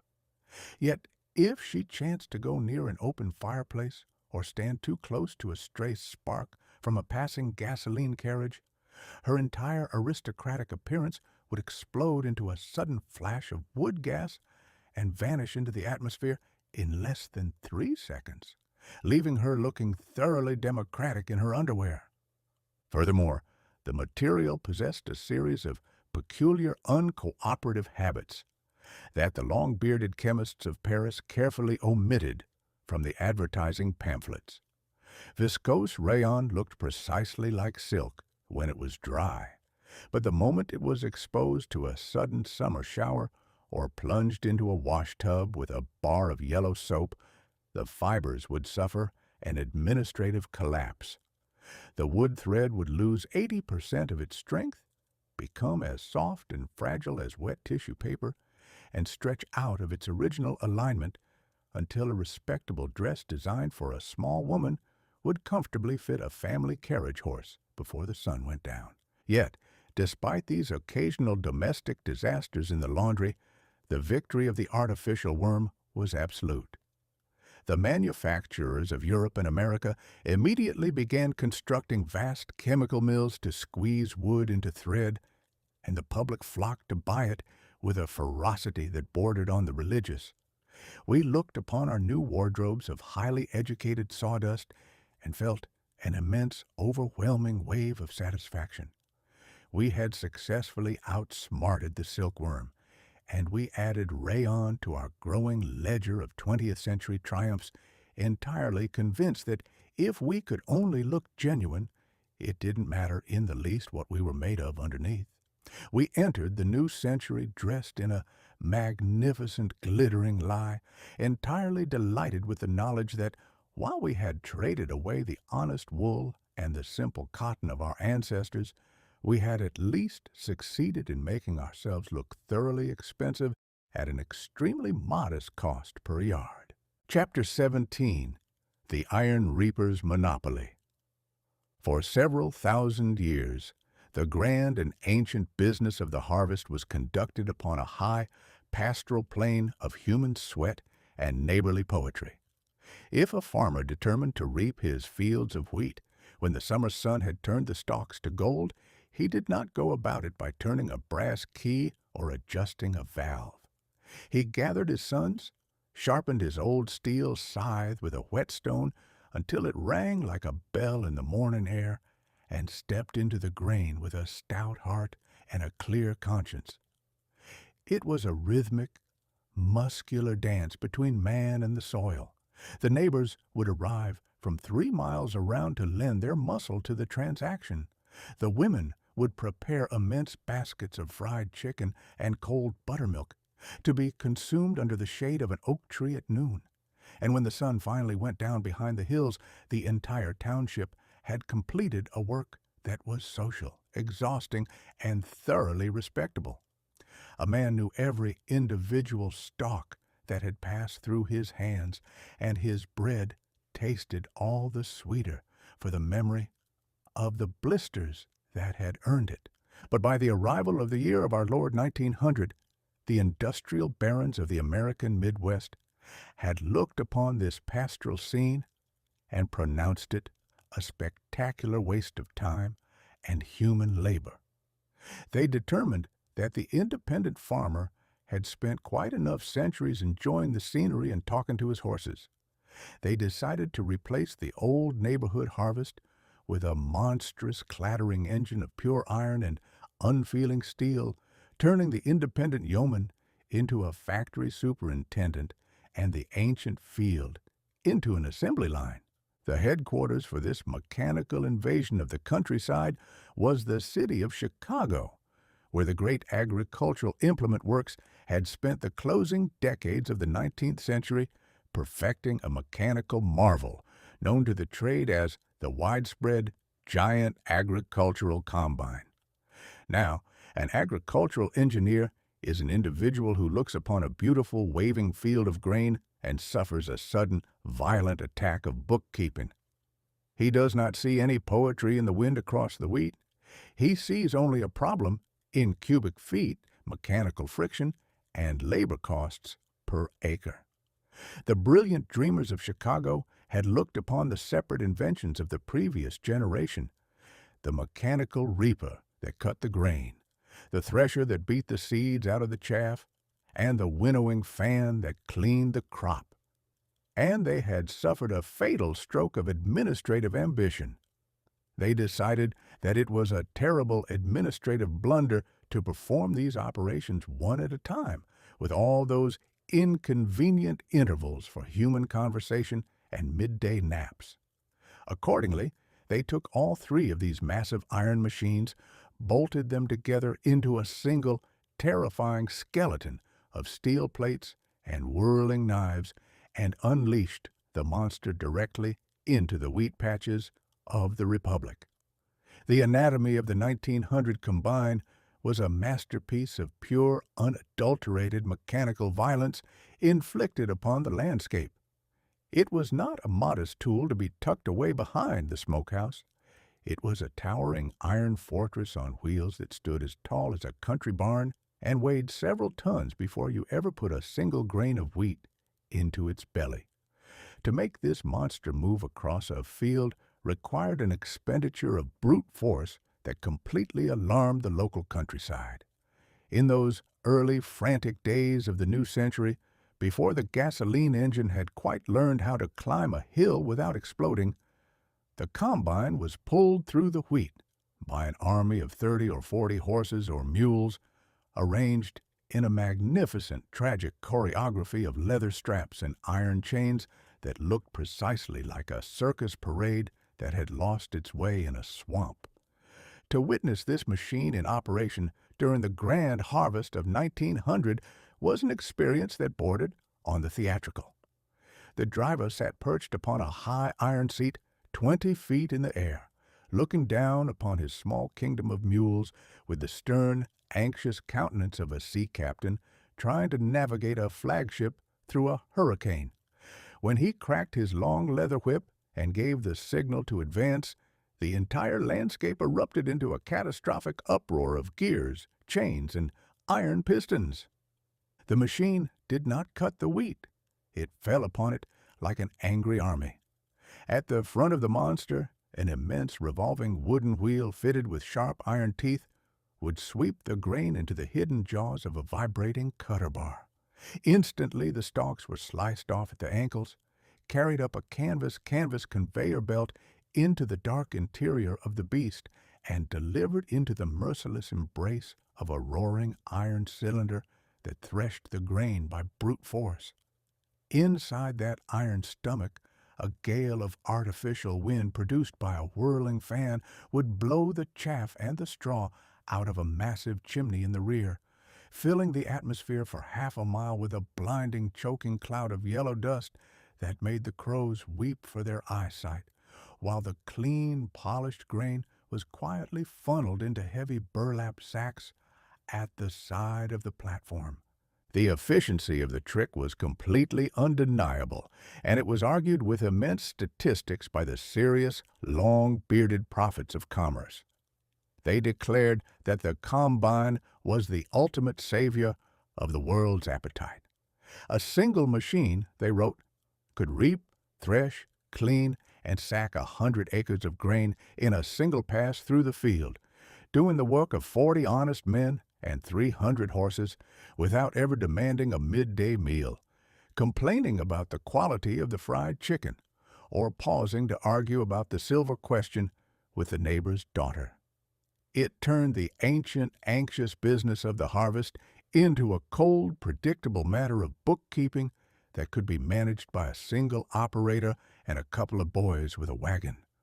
But to anyone who looked upon the matter with a healthy skepticism for the notion that doing a thing faster necessarily makes a man happier, the true, whimsical tragedy of the iron reaper's monopoly was immediately apparent.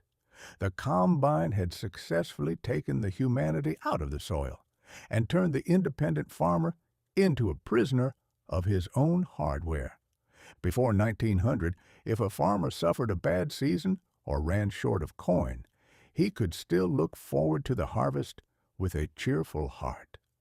He possessed his own muscles, his neighbors possessed theirs, and the work could be completed using tools that had been hammered out by the local blacksmith for the price of a few chickens. He was the absolute master of his own ridge, but the combine changed the entire economic constitution of the countryside. A common farmer could no longer afford to own the tools of his own trade. To purchase one of the giant Chicago monsters required an investment that would comfortably buy 3 ordinary farms, forcing the yeoman to deliver his signature to the local bank directors and mortgage his future down to the 3rd generation. The independent farmer was suddenly transformed into a factory superintendent, bound hand and foot to the great industrial trusts of the city. He no longer spent his winter evenings repairing his wooden tools by the kitchen fire. He spent them writing anxious letters to the railway directors, begging for a shipment of specialized iron cogs from Illinois, or studying the financial columns of the Chicago Prince to find out if some syndicate of grain speculators had ruined his prices before his crop had even emerged from the dirt.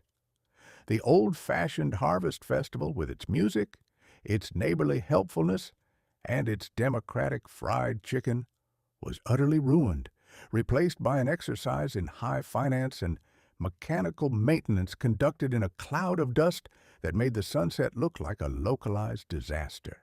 By the time the autumn of 1900 had run its course, and the great plains of the West had been shaved as clean as a deacon's chin, the victory of the Iron Reaper was absolute. The small independent traditionalists, who still attempted to cut their grain with a scythe, were quietly driven out of employment, unable to compete with the automated efficiency of the giant wheels. We added the agricultural combine to our growing ledger of 20th century triumphs, entirely convinced that if we could only multiply our bushels per acre by means of a machine, our ultimate perfection as a species was secure. We entered the new century standing on the back of an iron monster that was eating our fields at 30 acres a day, entirely delighted with the knowledge that while we had stripped the countryside of its final shred of romance and turned our neighbors into strangers, we had at least succeeded in making the business of farming so thoroughly expensive that nobody could afford to enjoy it. Chapter 18. The Dry Cell Lantern. For several thousand years, the relationship between man and the midnight hour was governed by a treaty of mutual respect and absolute, unadulterated caution. When the sun completed its daily performance and slipped behind the western hills, the world was plunged into a thick, respectable blanket of genuine darkness. This was not the modern, half-baked variety of night that we experience today, which is thoroughly corrupted by the glare of city streets and the buzzing of electric signs. It was a heavy, impenetrable gloom that possessed a distinct physical weight and a magnificent capacity for making a common citizen feel uncommonly small. If a gentleman chanced to be awakened at 2 o'clock in the morning by a sudden, terrifying clatter in his cellar, a sound that his imagination immediately translated into a gathering of 3 heavily armed burglars and an escaped circus tiger, he had to confront a moral and physical dilemma of the first magnitude. He could not simply flip a switch by his pillow and flood the room with an artificial noon. He was forced to engage in a delicate, high-stakes ritual with the technology of his ancestors. He had to reach out into the blackness, grope blindly across his bedside table until his knuckles collided with a brass match safe, extract a sulphurous splinter of wood, and strike it against his trousers. Once he had successfully avoided setting his own nightshirt on fire, he had to apply the sputtering blue flame to the greasy wick of a tallow candle or the fragile burner of a kerosene lantern. Now, a kerosene lantern was a mechanical scoundrel of the lowest order. It was a temperamental invalid constructed of thin glass and leaky tin, and it possessed a persistent malicious habit of emitting a thick cloud of oily black soot that would instantly coat the inside of a man's nostrils and ruin his wallpaper before he could find his slippers.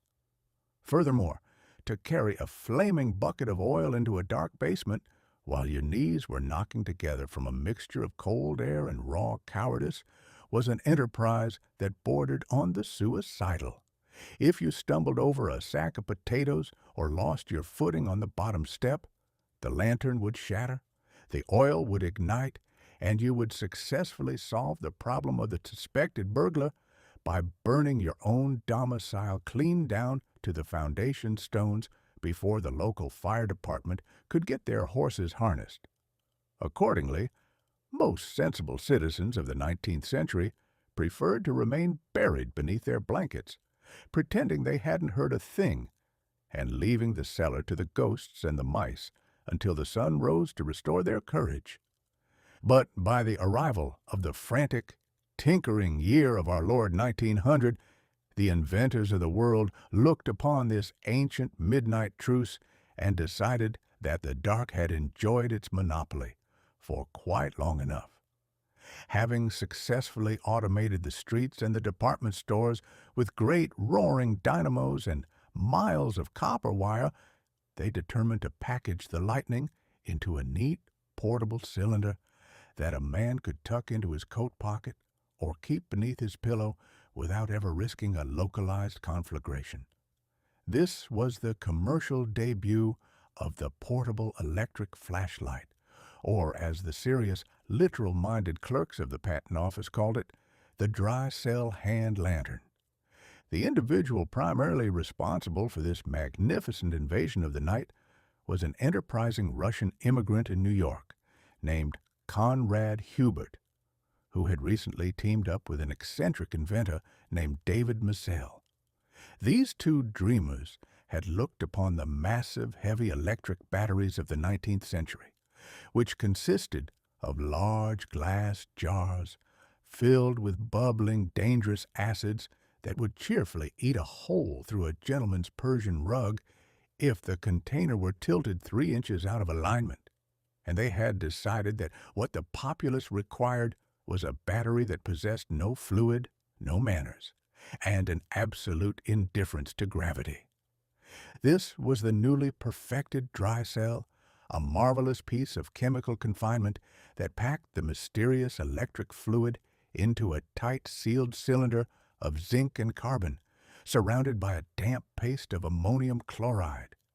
It was a battery that didn't spill, didn't leak, and didn't require an act of Congress to carry up a flight of stairs. Hubert and Massell took 3 of these dry cylinders, stuffed them into a long, hollow tube made of vulcanized wood fiber, bolted a tiny glass bulb fitted with a delicate carbon filament to one end, and attached a small brass thumb lever to the side. The mechanism was a masterpiece of pure, unadulterated simplicity. When the user pressed his thumb against the lever, the brass completed the circuit, the lightning flowed from the zinc into the carbon filament, and a brilliant, narrow beam of white light would shoot out of the glass lens, cutting through the darkness with the velocity of a silver arrow. The debut of this pocket lantern in the shops of New York and Chicago during the winter of 1900 was an instantaneous sensation. The public did not look upon it as a simple utility. They treated it like a magic wand that had been manufactured for the express purpose of playing pranks upon the universe. From morning until night, respectable citizens could be seen wandering through the dark corners of their habitations, clicking their thumbs against the brass levers and shooting captive lightning at the mice, the family portraits, and one another's eyeballs with a light-hearted enthusiasm that bordered on the frantic. However, the true whimsical comedy of the early 1900 flashlight lay in the fact that its name was an absolute, literal truth. It was called a flashlight because it was completely incapable of providing a continuous stream of illumination for more than a few scattering moments. The early dry cell batteries were weak, high-strung, and easily exhausted, and the carbon filaments in the bulbs possessed a voracious appetite for the current. If a man attempted to leave the switch in the on position while he read a chapter of a book or investigated the entire length of his garden patch, the light would rapidly begin to sicken and fade. Within 3 minutes, the brilliant white beam would sink into a melancholy yellow glimmer, The hum of the battery would collapse into a chemical stupor, and the citizen would find himself once more abandoned to the ancient darkness, holding nothing but a cold, useless tube of wood fiber. To utilize the machine successfully, one had to practice a strategy of short, sudden ambushes upon the night. If you heard that suspected burglar in your cellar, you marched down the stairs in absolute silence, cradling the cold cylinder against your ribs. When you reached the bottom step, you aimed the lens into the gloom and delivered a sudden half-second flash of lightning. Click. For the space of a heartbeat, the basement would be laid bare. You would perceive the coal bin, the preserve jars, and the neighbor's cat who had sneaked in through a broken window to investigate the lard bucket. Then you would instantly release the lever, plunging the room back into the darkness of Egypt before the battery could discover what you had done to its juices. It was a game of electronic peekaboo played with the atmosphere, and it provided the modern citizen with a sense of immense scientific superiority that was out of all proportion to the permanence of the light. The consequences of this invention for the ancient romantic mysteries of the world were truly devastating. Before 1900, the midnight hour was the exclusive property of the imaginative and the supernatural. A ghost could set up a thoroughly respectable haunting in a country house, rattling his chains and groaning behind the wainscoting with the firm, unshakable confidence that no one could inspect his anatomy without the tedious business of lighting a candle. A burglar could go about his professional duties with a degree of artistic peace, secure in the knowledge that his victims were pinned to their beds by the heavy weight of the dark. But the pocket lantern utterly ruined the security of the night. It stripped midnight of its dignity and turned every nervous homeowner into an amateur detective. A ghost could no longer enjoy his midnight stroll through the corridors without some screaming schoolboy clicking a thumb lever and exposing his spectral lineaments to the cold, unfeeling glare of a carbon filament. The burglars were brought lower than a ditch digger, forced to abandon their trade or carry lanterns of their own, to engage in a magnificent nocturnal mirror war with the inhabitants of the house. We looked upon our new tubes of captive lightning and felt an immense, overwhelming wave of satisfaction. We had successfully packed the sun into a cardboard cylinder, and we added the flashlight to our growing ledger of 20th century triumphs, entirely convinced that if we could only eliminate the dark from our cellars and our avenues, we should eventually find out where we were going in the grand historical night of the world. We entered the new century clicking our way through the shadows, entirely delighted with the knowledge that while we had destroyed the final refuge of mystery and romance left on this planet, we had at least succeeded in making it possible to find our slippers in less than 3 seconds without setting the bed curtains on fire. Chapter 19. The Aluminum Resurrection. For several thousand years, the human race had maintained a firm, unshakable, and thoroughly pig-headed method for determining the moral value of a metal. That method was based entirely upon the law of gravity. If a substance did not possess sufficient weight to give a bank clerk a permanent hernia when he attempted to lift a canvas sack of it, it was not considered fit for the pockets or the imaginations of the ruling classes. Gold and silver ruled the global empire of vanity precisely because they were lazy, dense, and entirely useless for any practical chore like hammering out a sturdy horseshoe or fixing a broken wagon axle.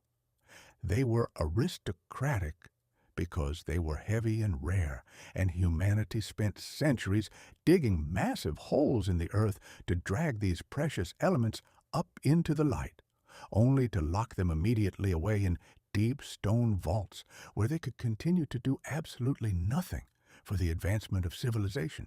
Iron and brass, on the other hand, were the honest, hard-working mechanics of the periodic table, They were heavy too, but they had the decency to earn their keep by holding up roofs, carrying locomotives, and exploding under the coattails of gasoline carriages. The universe, it appeared, had decreed that true strength and industrial utility were inseparable from a certain gloomy, bone-crushing mass. If a thing was meant to endure, it had to be heavy enough to stay exactly where you dropped it until the day of judgment. The cutlery of the emperor. But in the closing years of the 19th century, the scientific establishment found itself thoroughly embarrassed by the behavior of a strange paradoxical element that completely upended this traditional theology of weight. This was the comedy of aluminum. In the middle of that century, aluminum was considered a luxury so wildly expensive that it made gold look like cheap gravel. It was a metal that had spent the entire history of the world hiding itself away in a state of absolute chemical modesty inside ordinary clay, refusing to reveal its face to any blacksmith or alchemist who ever swung a hammer. When a French chemist finally managed to tease a few scattering ounces of the pure metal out of the dirt, it was treated like a miracle from a higher planet. The Emperor Napoleon III, possessing all the high-strung theatrical vanity that characterizes a short Frenchman with an empire to manage, famously hosted a grand state banquet in Paris, where the ordinary dukes, princes, and foreign ambassadors were forced to eat their roast mutton with mere golden forks and spoons. Meanwhile, the emperor himself and his most exceptionally honored guest were permitted to utilize cutlery manufactured from the newly discovered, incredibly precious substance called aluminum. To feed a guest with an aluminum spoon was the ultimate expression of imperial ostentation, a social snub so magnificent that it left the wealthiest aristocrats in Europe weeping into their champagne with envy. But by the arrival of the year of our Lord 1900, the frantic, tinkering wizards of the laboratory had looked upon this imperial monopoly and ruined its respectability completely. Two independent, 22-year-old dreamers, an American named Charles Martin Hall and a Frenchman named Paul Héroult, had simultaneously discovered a method to turn this rare regal plaything into a common industrial article of commerce: the electrical kidnapping. The process they perfected was an exercise in pure, unadulterated industrial violence inflicted upon ordinary bauxite clay. They discovered that if you took this unpromising white dirt, submerged it in a roaring, fiery bath of molten mineral liquid, and hit the cauldron with a monstrous, bone-shaking bolt of raw electricity from a hydroelectric dynamo, the chemical bonds that held the metal captive would suffer a sudden, permanent shock. The aluminum would be violently separated from its oxygen neighbors, sliding to the bottom of the pot in a brilliant, bubbling stream of pure, silvery liquid. By 1900, this process had reached full, roaring industrial maturity. The factories of Niagara Falls and the valleys of France were turning out the metal, not by the precious ounce or the imperial spoon, but by the thumping, multi-ton shipload. The substance that emerged from these electrical ovens in that grand year was a physical paradox that completely unnerved the old-school traditionalists of the blacksmith shop. It was a metal that appeared to have been designed by an architect who had completely forgotten to include the law of gravity in his calculations.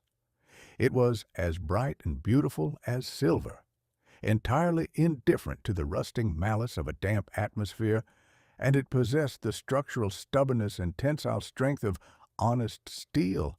Yet it was so astonishingly, miraculously light that a solid block of it large enough to brain a draft horse could be tossed through the air by a 10-year-old schoolboy like a ball of dried feathers.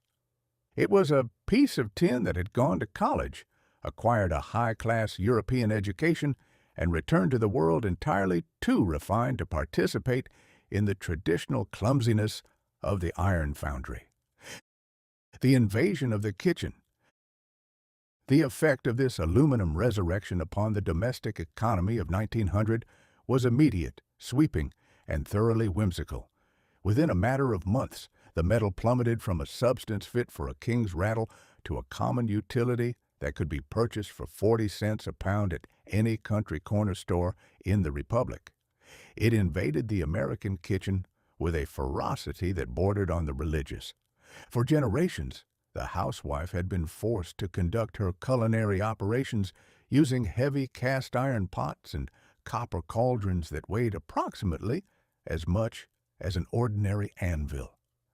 To lift a kettle of cabbage soup from the hearth was a physical enterprise requiring the muscular development of a professional prize-fighter, and if a lady chanced to drop her frying pan during a domestic argument, she ran a very real risk of fracturing her instep or driving the utensil straight through the floorboards into the cellar below. But the new aluminum pots changed the entire physical constitution of the kitchen. A cook could now manage a dozen boiling kettles simultaneously, lifting them with a single finger and moving them about the stove with the airy grace of a stage dancer.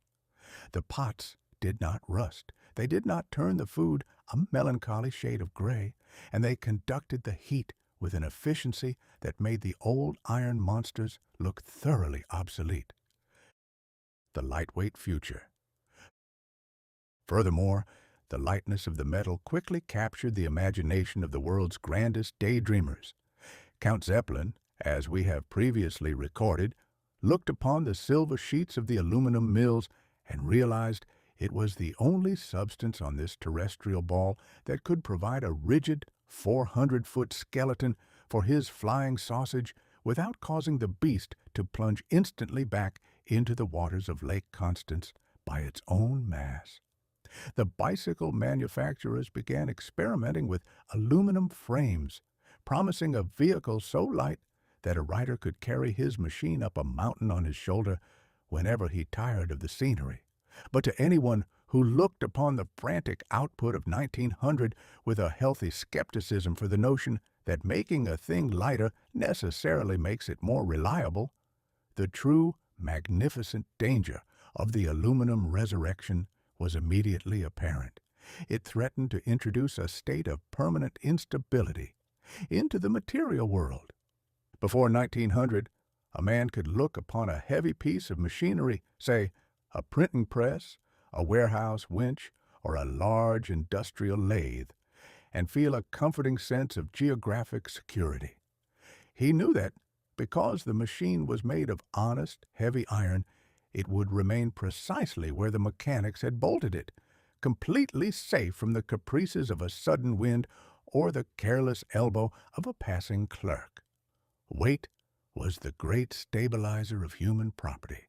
The aluminum prophets, however, painted a terrifying picture of a lightweight tomorrow, a world where even the heaviest, most formidable machinery might be picked up with one hand and accidentally mislaid behind the dining room sideboard or blown into the neighbor's orchard by a brisk July gale. They envisioned a future of portable steam engines, pocket-sized anvils, and lightweight iron bridges that could be packed up into a family wagon and moved to another county whenever the taxes became unendurable. It was an invention that threatened to strip the material world of its ancient respectable permanence, leaving humanity to reside in a civilization that was entirely too light to stay put. We added the aluminum resurrection to our growing ledger of 20th century triumphs, entirely convinced that if we could only eliminate the weight of our tools, we should eventually find wings to lift our souls as well.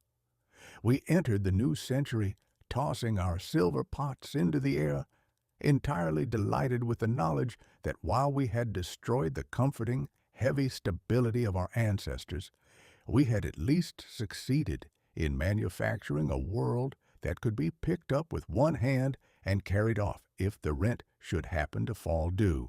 Chapter 20. The Balance Sheet of Progress. The year of our Lord 1900 having clattered hissed, expanded, and exploded its way through 365 days of sheer mechanical frenzy, finally arrived at the edge of the calendar. It did not depart with a modest, respectable bow, but rather vanished into the mists of history in a tremendous cloud of blue gasoline smoke, leaving behind a human race that was thoroughly breathless, distinctly dizzy, and entirely covered in grease.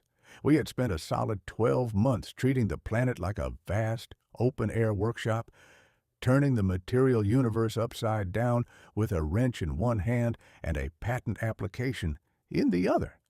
Now, as the final midnight approached to flip the grand odometer of time into a brand new century, it became the solemn duty of the philosopher to step back from the roaring dynamos, lay down the oil can, and draw up a final cold-blooded balance sheet of our magnificent progress. When we audit the asset column of this frantic tinkering year, the display is enough to make the collective vanity of mankind swell to the dimensions of a count's airship. Never since the white-bearded patriarchs stepped out of the ark had our species accumulated such a formidable warehouse of ingenious toys. We had gathered the nations of the earth together in a magnificent city of white plaster along the Seine, purely to demonstrate that we could automate every simple action that nature had previously left to the human muscles. We had successfully constructed a wooden serpent of a sidewalk that relieved the aristocracy of the exhaustion of walking, only to give them the novel, democratic privilege of falling flat on their backs while remaining completely stationary. We had placed the power of absolute truth into the sticky hands of every passing schoolboy for the price of a single dollar, ensuring that no citizen's private sneeze or surreptitious shoulder scratch could ever be buried in a merciful grave of forgetfulness. Indeed, there was no corner of the sky, the sea, or the domestic kitchen that our mechanics had left unmolested. We had stuffed the vertical heavens with a 400-foot metallic sausage filled with highly volatile vapor and driven by smoke-belching engines, demonstrating that man could fly through the clouds for nearly 20 minutes at a time, provided he didn't mind the local ducks flying circles around him to offer lessons in steering. We had coaxed the clean golden oil out of a humble Georgia peanut patch to run a monstrous iron piston, proving that the future of global industry might well depend upon the prosperity of the garden, before our syndicates hastily altered the valves to ensure the machine would only digest the sludgiest ink from a petroleum well. We had entangled the human voice in a mile of spinning piano wire, allowing a merchant to record his deceptions in advance and automate his mendacity, while he took his afternoon nap 3 miles away from his creditors. We had even coined a grand bastard syllable called television, promising a future wherein a man could sit by his own hearth in Hartford and be thoroughly bored by a political speech being delivered 300 miles away in Chicago. Our plumbing had been thoroughly revolutionized from the inside out. We had sorted the very blood in our veins into distinct, mismatched bookkeeping columns, ensuring that our physicians could no longer accidentally murder us out of pure kindness using the fluid of a neighborly sheep. We had discovered an invisible, terrifying brand of light that could pass clean through a solid block of lead or a lady's petticoats, without ever making a sound or asking for a permit. We had broken the very back of classical physics in the frozen month of December, revealing that at the absolute bottom of things, the universe does not run like a well-regulated Swiss clock, but behaves like a frantic gambler throwing dice under a rug. We had replaced the honest marble stairs of our department stores with an endless iron loop that hoisted the fat and the lazy toward the ceiling, launching them into the hosiery department with a spectacular lack of ceremony at the summit. We had learned to dive beneath the Atlantic waves on purpose inside a dark, claustrophobic iron pipe that smelled of gasoline and impending doom, turning naval warfare into a sneaky business of hiding under the water like a snapping turtle in a duck pond. As if this were not sufficient to satisfy our appetite for miracles, we had forced the very shadows on a theater screen to find their tongues, synchronizing their optical loves and grievances with the brass throat of a phonograph horn that was usually 3 lines ahead of the picture.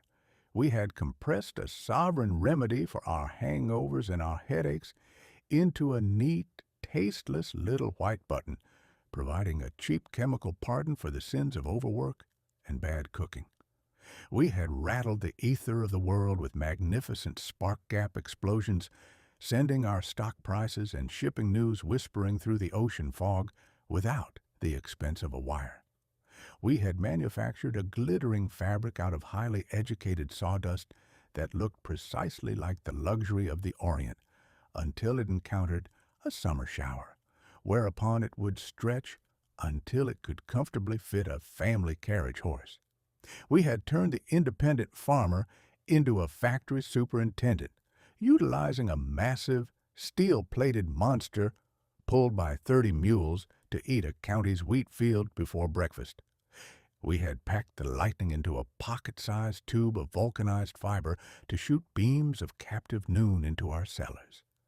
And we had resurrected aluminum from an imperial luxury fit for an emperor's spoon into a common lightweight pot that a housewife could drop without driving it straight through the floorboards. It was a magnificent display of tools, a glorious, thumping, flashing ledger of hardware that made the year 1900 appear to be the very pinnacle of human intelligence. But when the philosopher turns his spectacles toward the liability column of the ledger, the side of the book where we measure the moral progress of the individual who is operating these beautiful machines, a sudden, melancholy hush falls over the academy. For when you strip away the rubberized silk of the airship, the zinc plates of the flashlight, and the platinum nozzles of the rayon mill, you discover a scandalous and thoroughly embarrassing truth. The human being who is standing in the middle of this automated paradise remains completely, absolutely, and beautifully unchanged. We had successfully altered the anatomy of the street, the kitchen, and the laboratory, but we had not improved the moral constitution of the citizen by a single decimal point. We had spent a vast fortune and an immense mountain of intellect to invent a machine that could move a man across the county at 20 miles an hour, but we had flatly failed to invent a mechanism that could make a dishonest man reliable or a fool wise. Adam's old, unregenerate stock entered the 20th century possessing the identical assortment of vanities, prejudices, and conversational enthusiasm that he had displayed when he was first evicted from the garden for tampering with the fruit trees. A politician, utilizing the newly perfected wireless telegraph to hurl his opinions through the clouds at the speed of light, did not send a single syllable of wisdom that was more valuable than the nonsense his ancestors had shouted from stumps in the woods. He merely succeeded in making his foolishness simultaneous across 3 separate continents. A merchant who glided through the avenues in a quiet electric carriage that sipped its lightning from a wire still used the interval of his journey to calculate how he might best overcharge his neighbors for their coal or their flour. The amateur photographer who cradled his $1 box camera against his stomach did not use the instrument to preserve the majestic architecture of the soul. He used it to trap his mother-in-law in the exact middle of an undignified stumble on the back porch. We had successfully automated our walking, our climbing, our seeing, our speaking, and even our repentance, yet our consciences remained just as soft, unpolished, and thoroughly unmanageable as they were in the Dark Ages. The patent offices of the world were overflowing with thousands of beautiful, intricate designs for the regulation of steam, the steering of rudders, and the compression of air, But not a single inventor had ever stepped forward with a blueprint for an automatic ego regulator, a device to extract the vanity from a public official, or a safety valve designed to prevent a human being from making a spectacular idiot of himself when he was left alone in a room with a bottle of whiskey and a clear field of view. And so, the balance sheet of progress closes its accounts with a grand, ironical warning for the generations that are yet to come. The year 1900 has delivered the human race into the new century standing on the tiptoes of consequence, surrounded by a magnificent display of high-powered tools that possess the capacity to transform the earth or lay it low in an afternoon. We have given a race of clever, short-sighted children a room full of high explosives, a box of friction matches, and an absolute faith in their own cleverness, and we have left them to manage the estate without any increase in their moral gravity. It remains to be seen whether the species possesses the brains to use these tools for the elevation of life, or if we shall simply utilize our newfound mechanical efficiency to blow ourselves up with a spectacular velocity and a thoroughness that our ancestors, with nothing but their clumsy black powder and their wooden shovels, could only admire with envy from the safety of their graves. We have wound up the great clockwork of the future. We can only stand back, fold our hands beneath our coattails, and watch the pendulum swing, entirely convinced that whatever happens next, it is bound to be an uncommonly lively performance.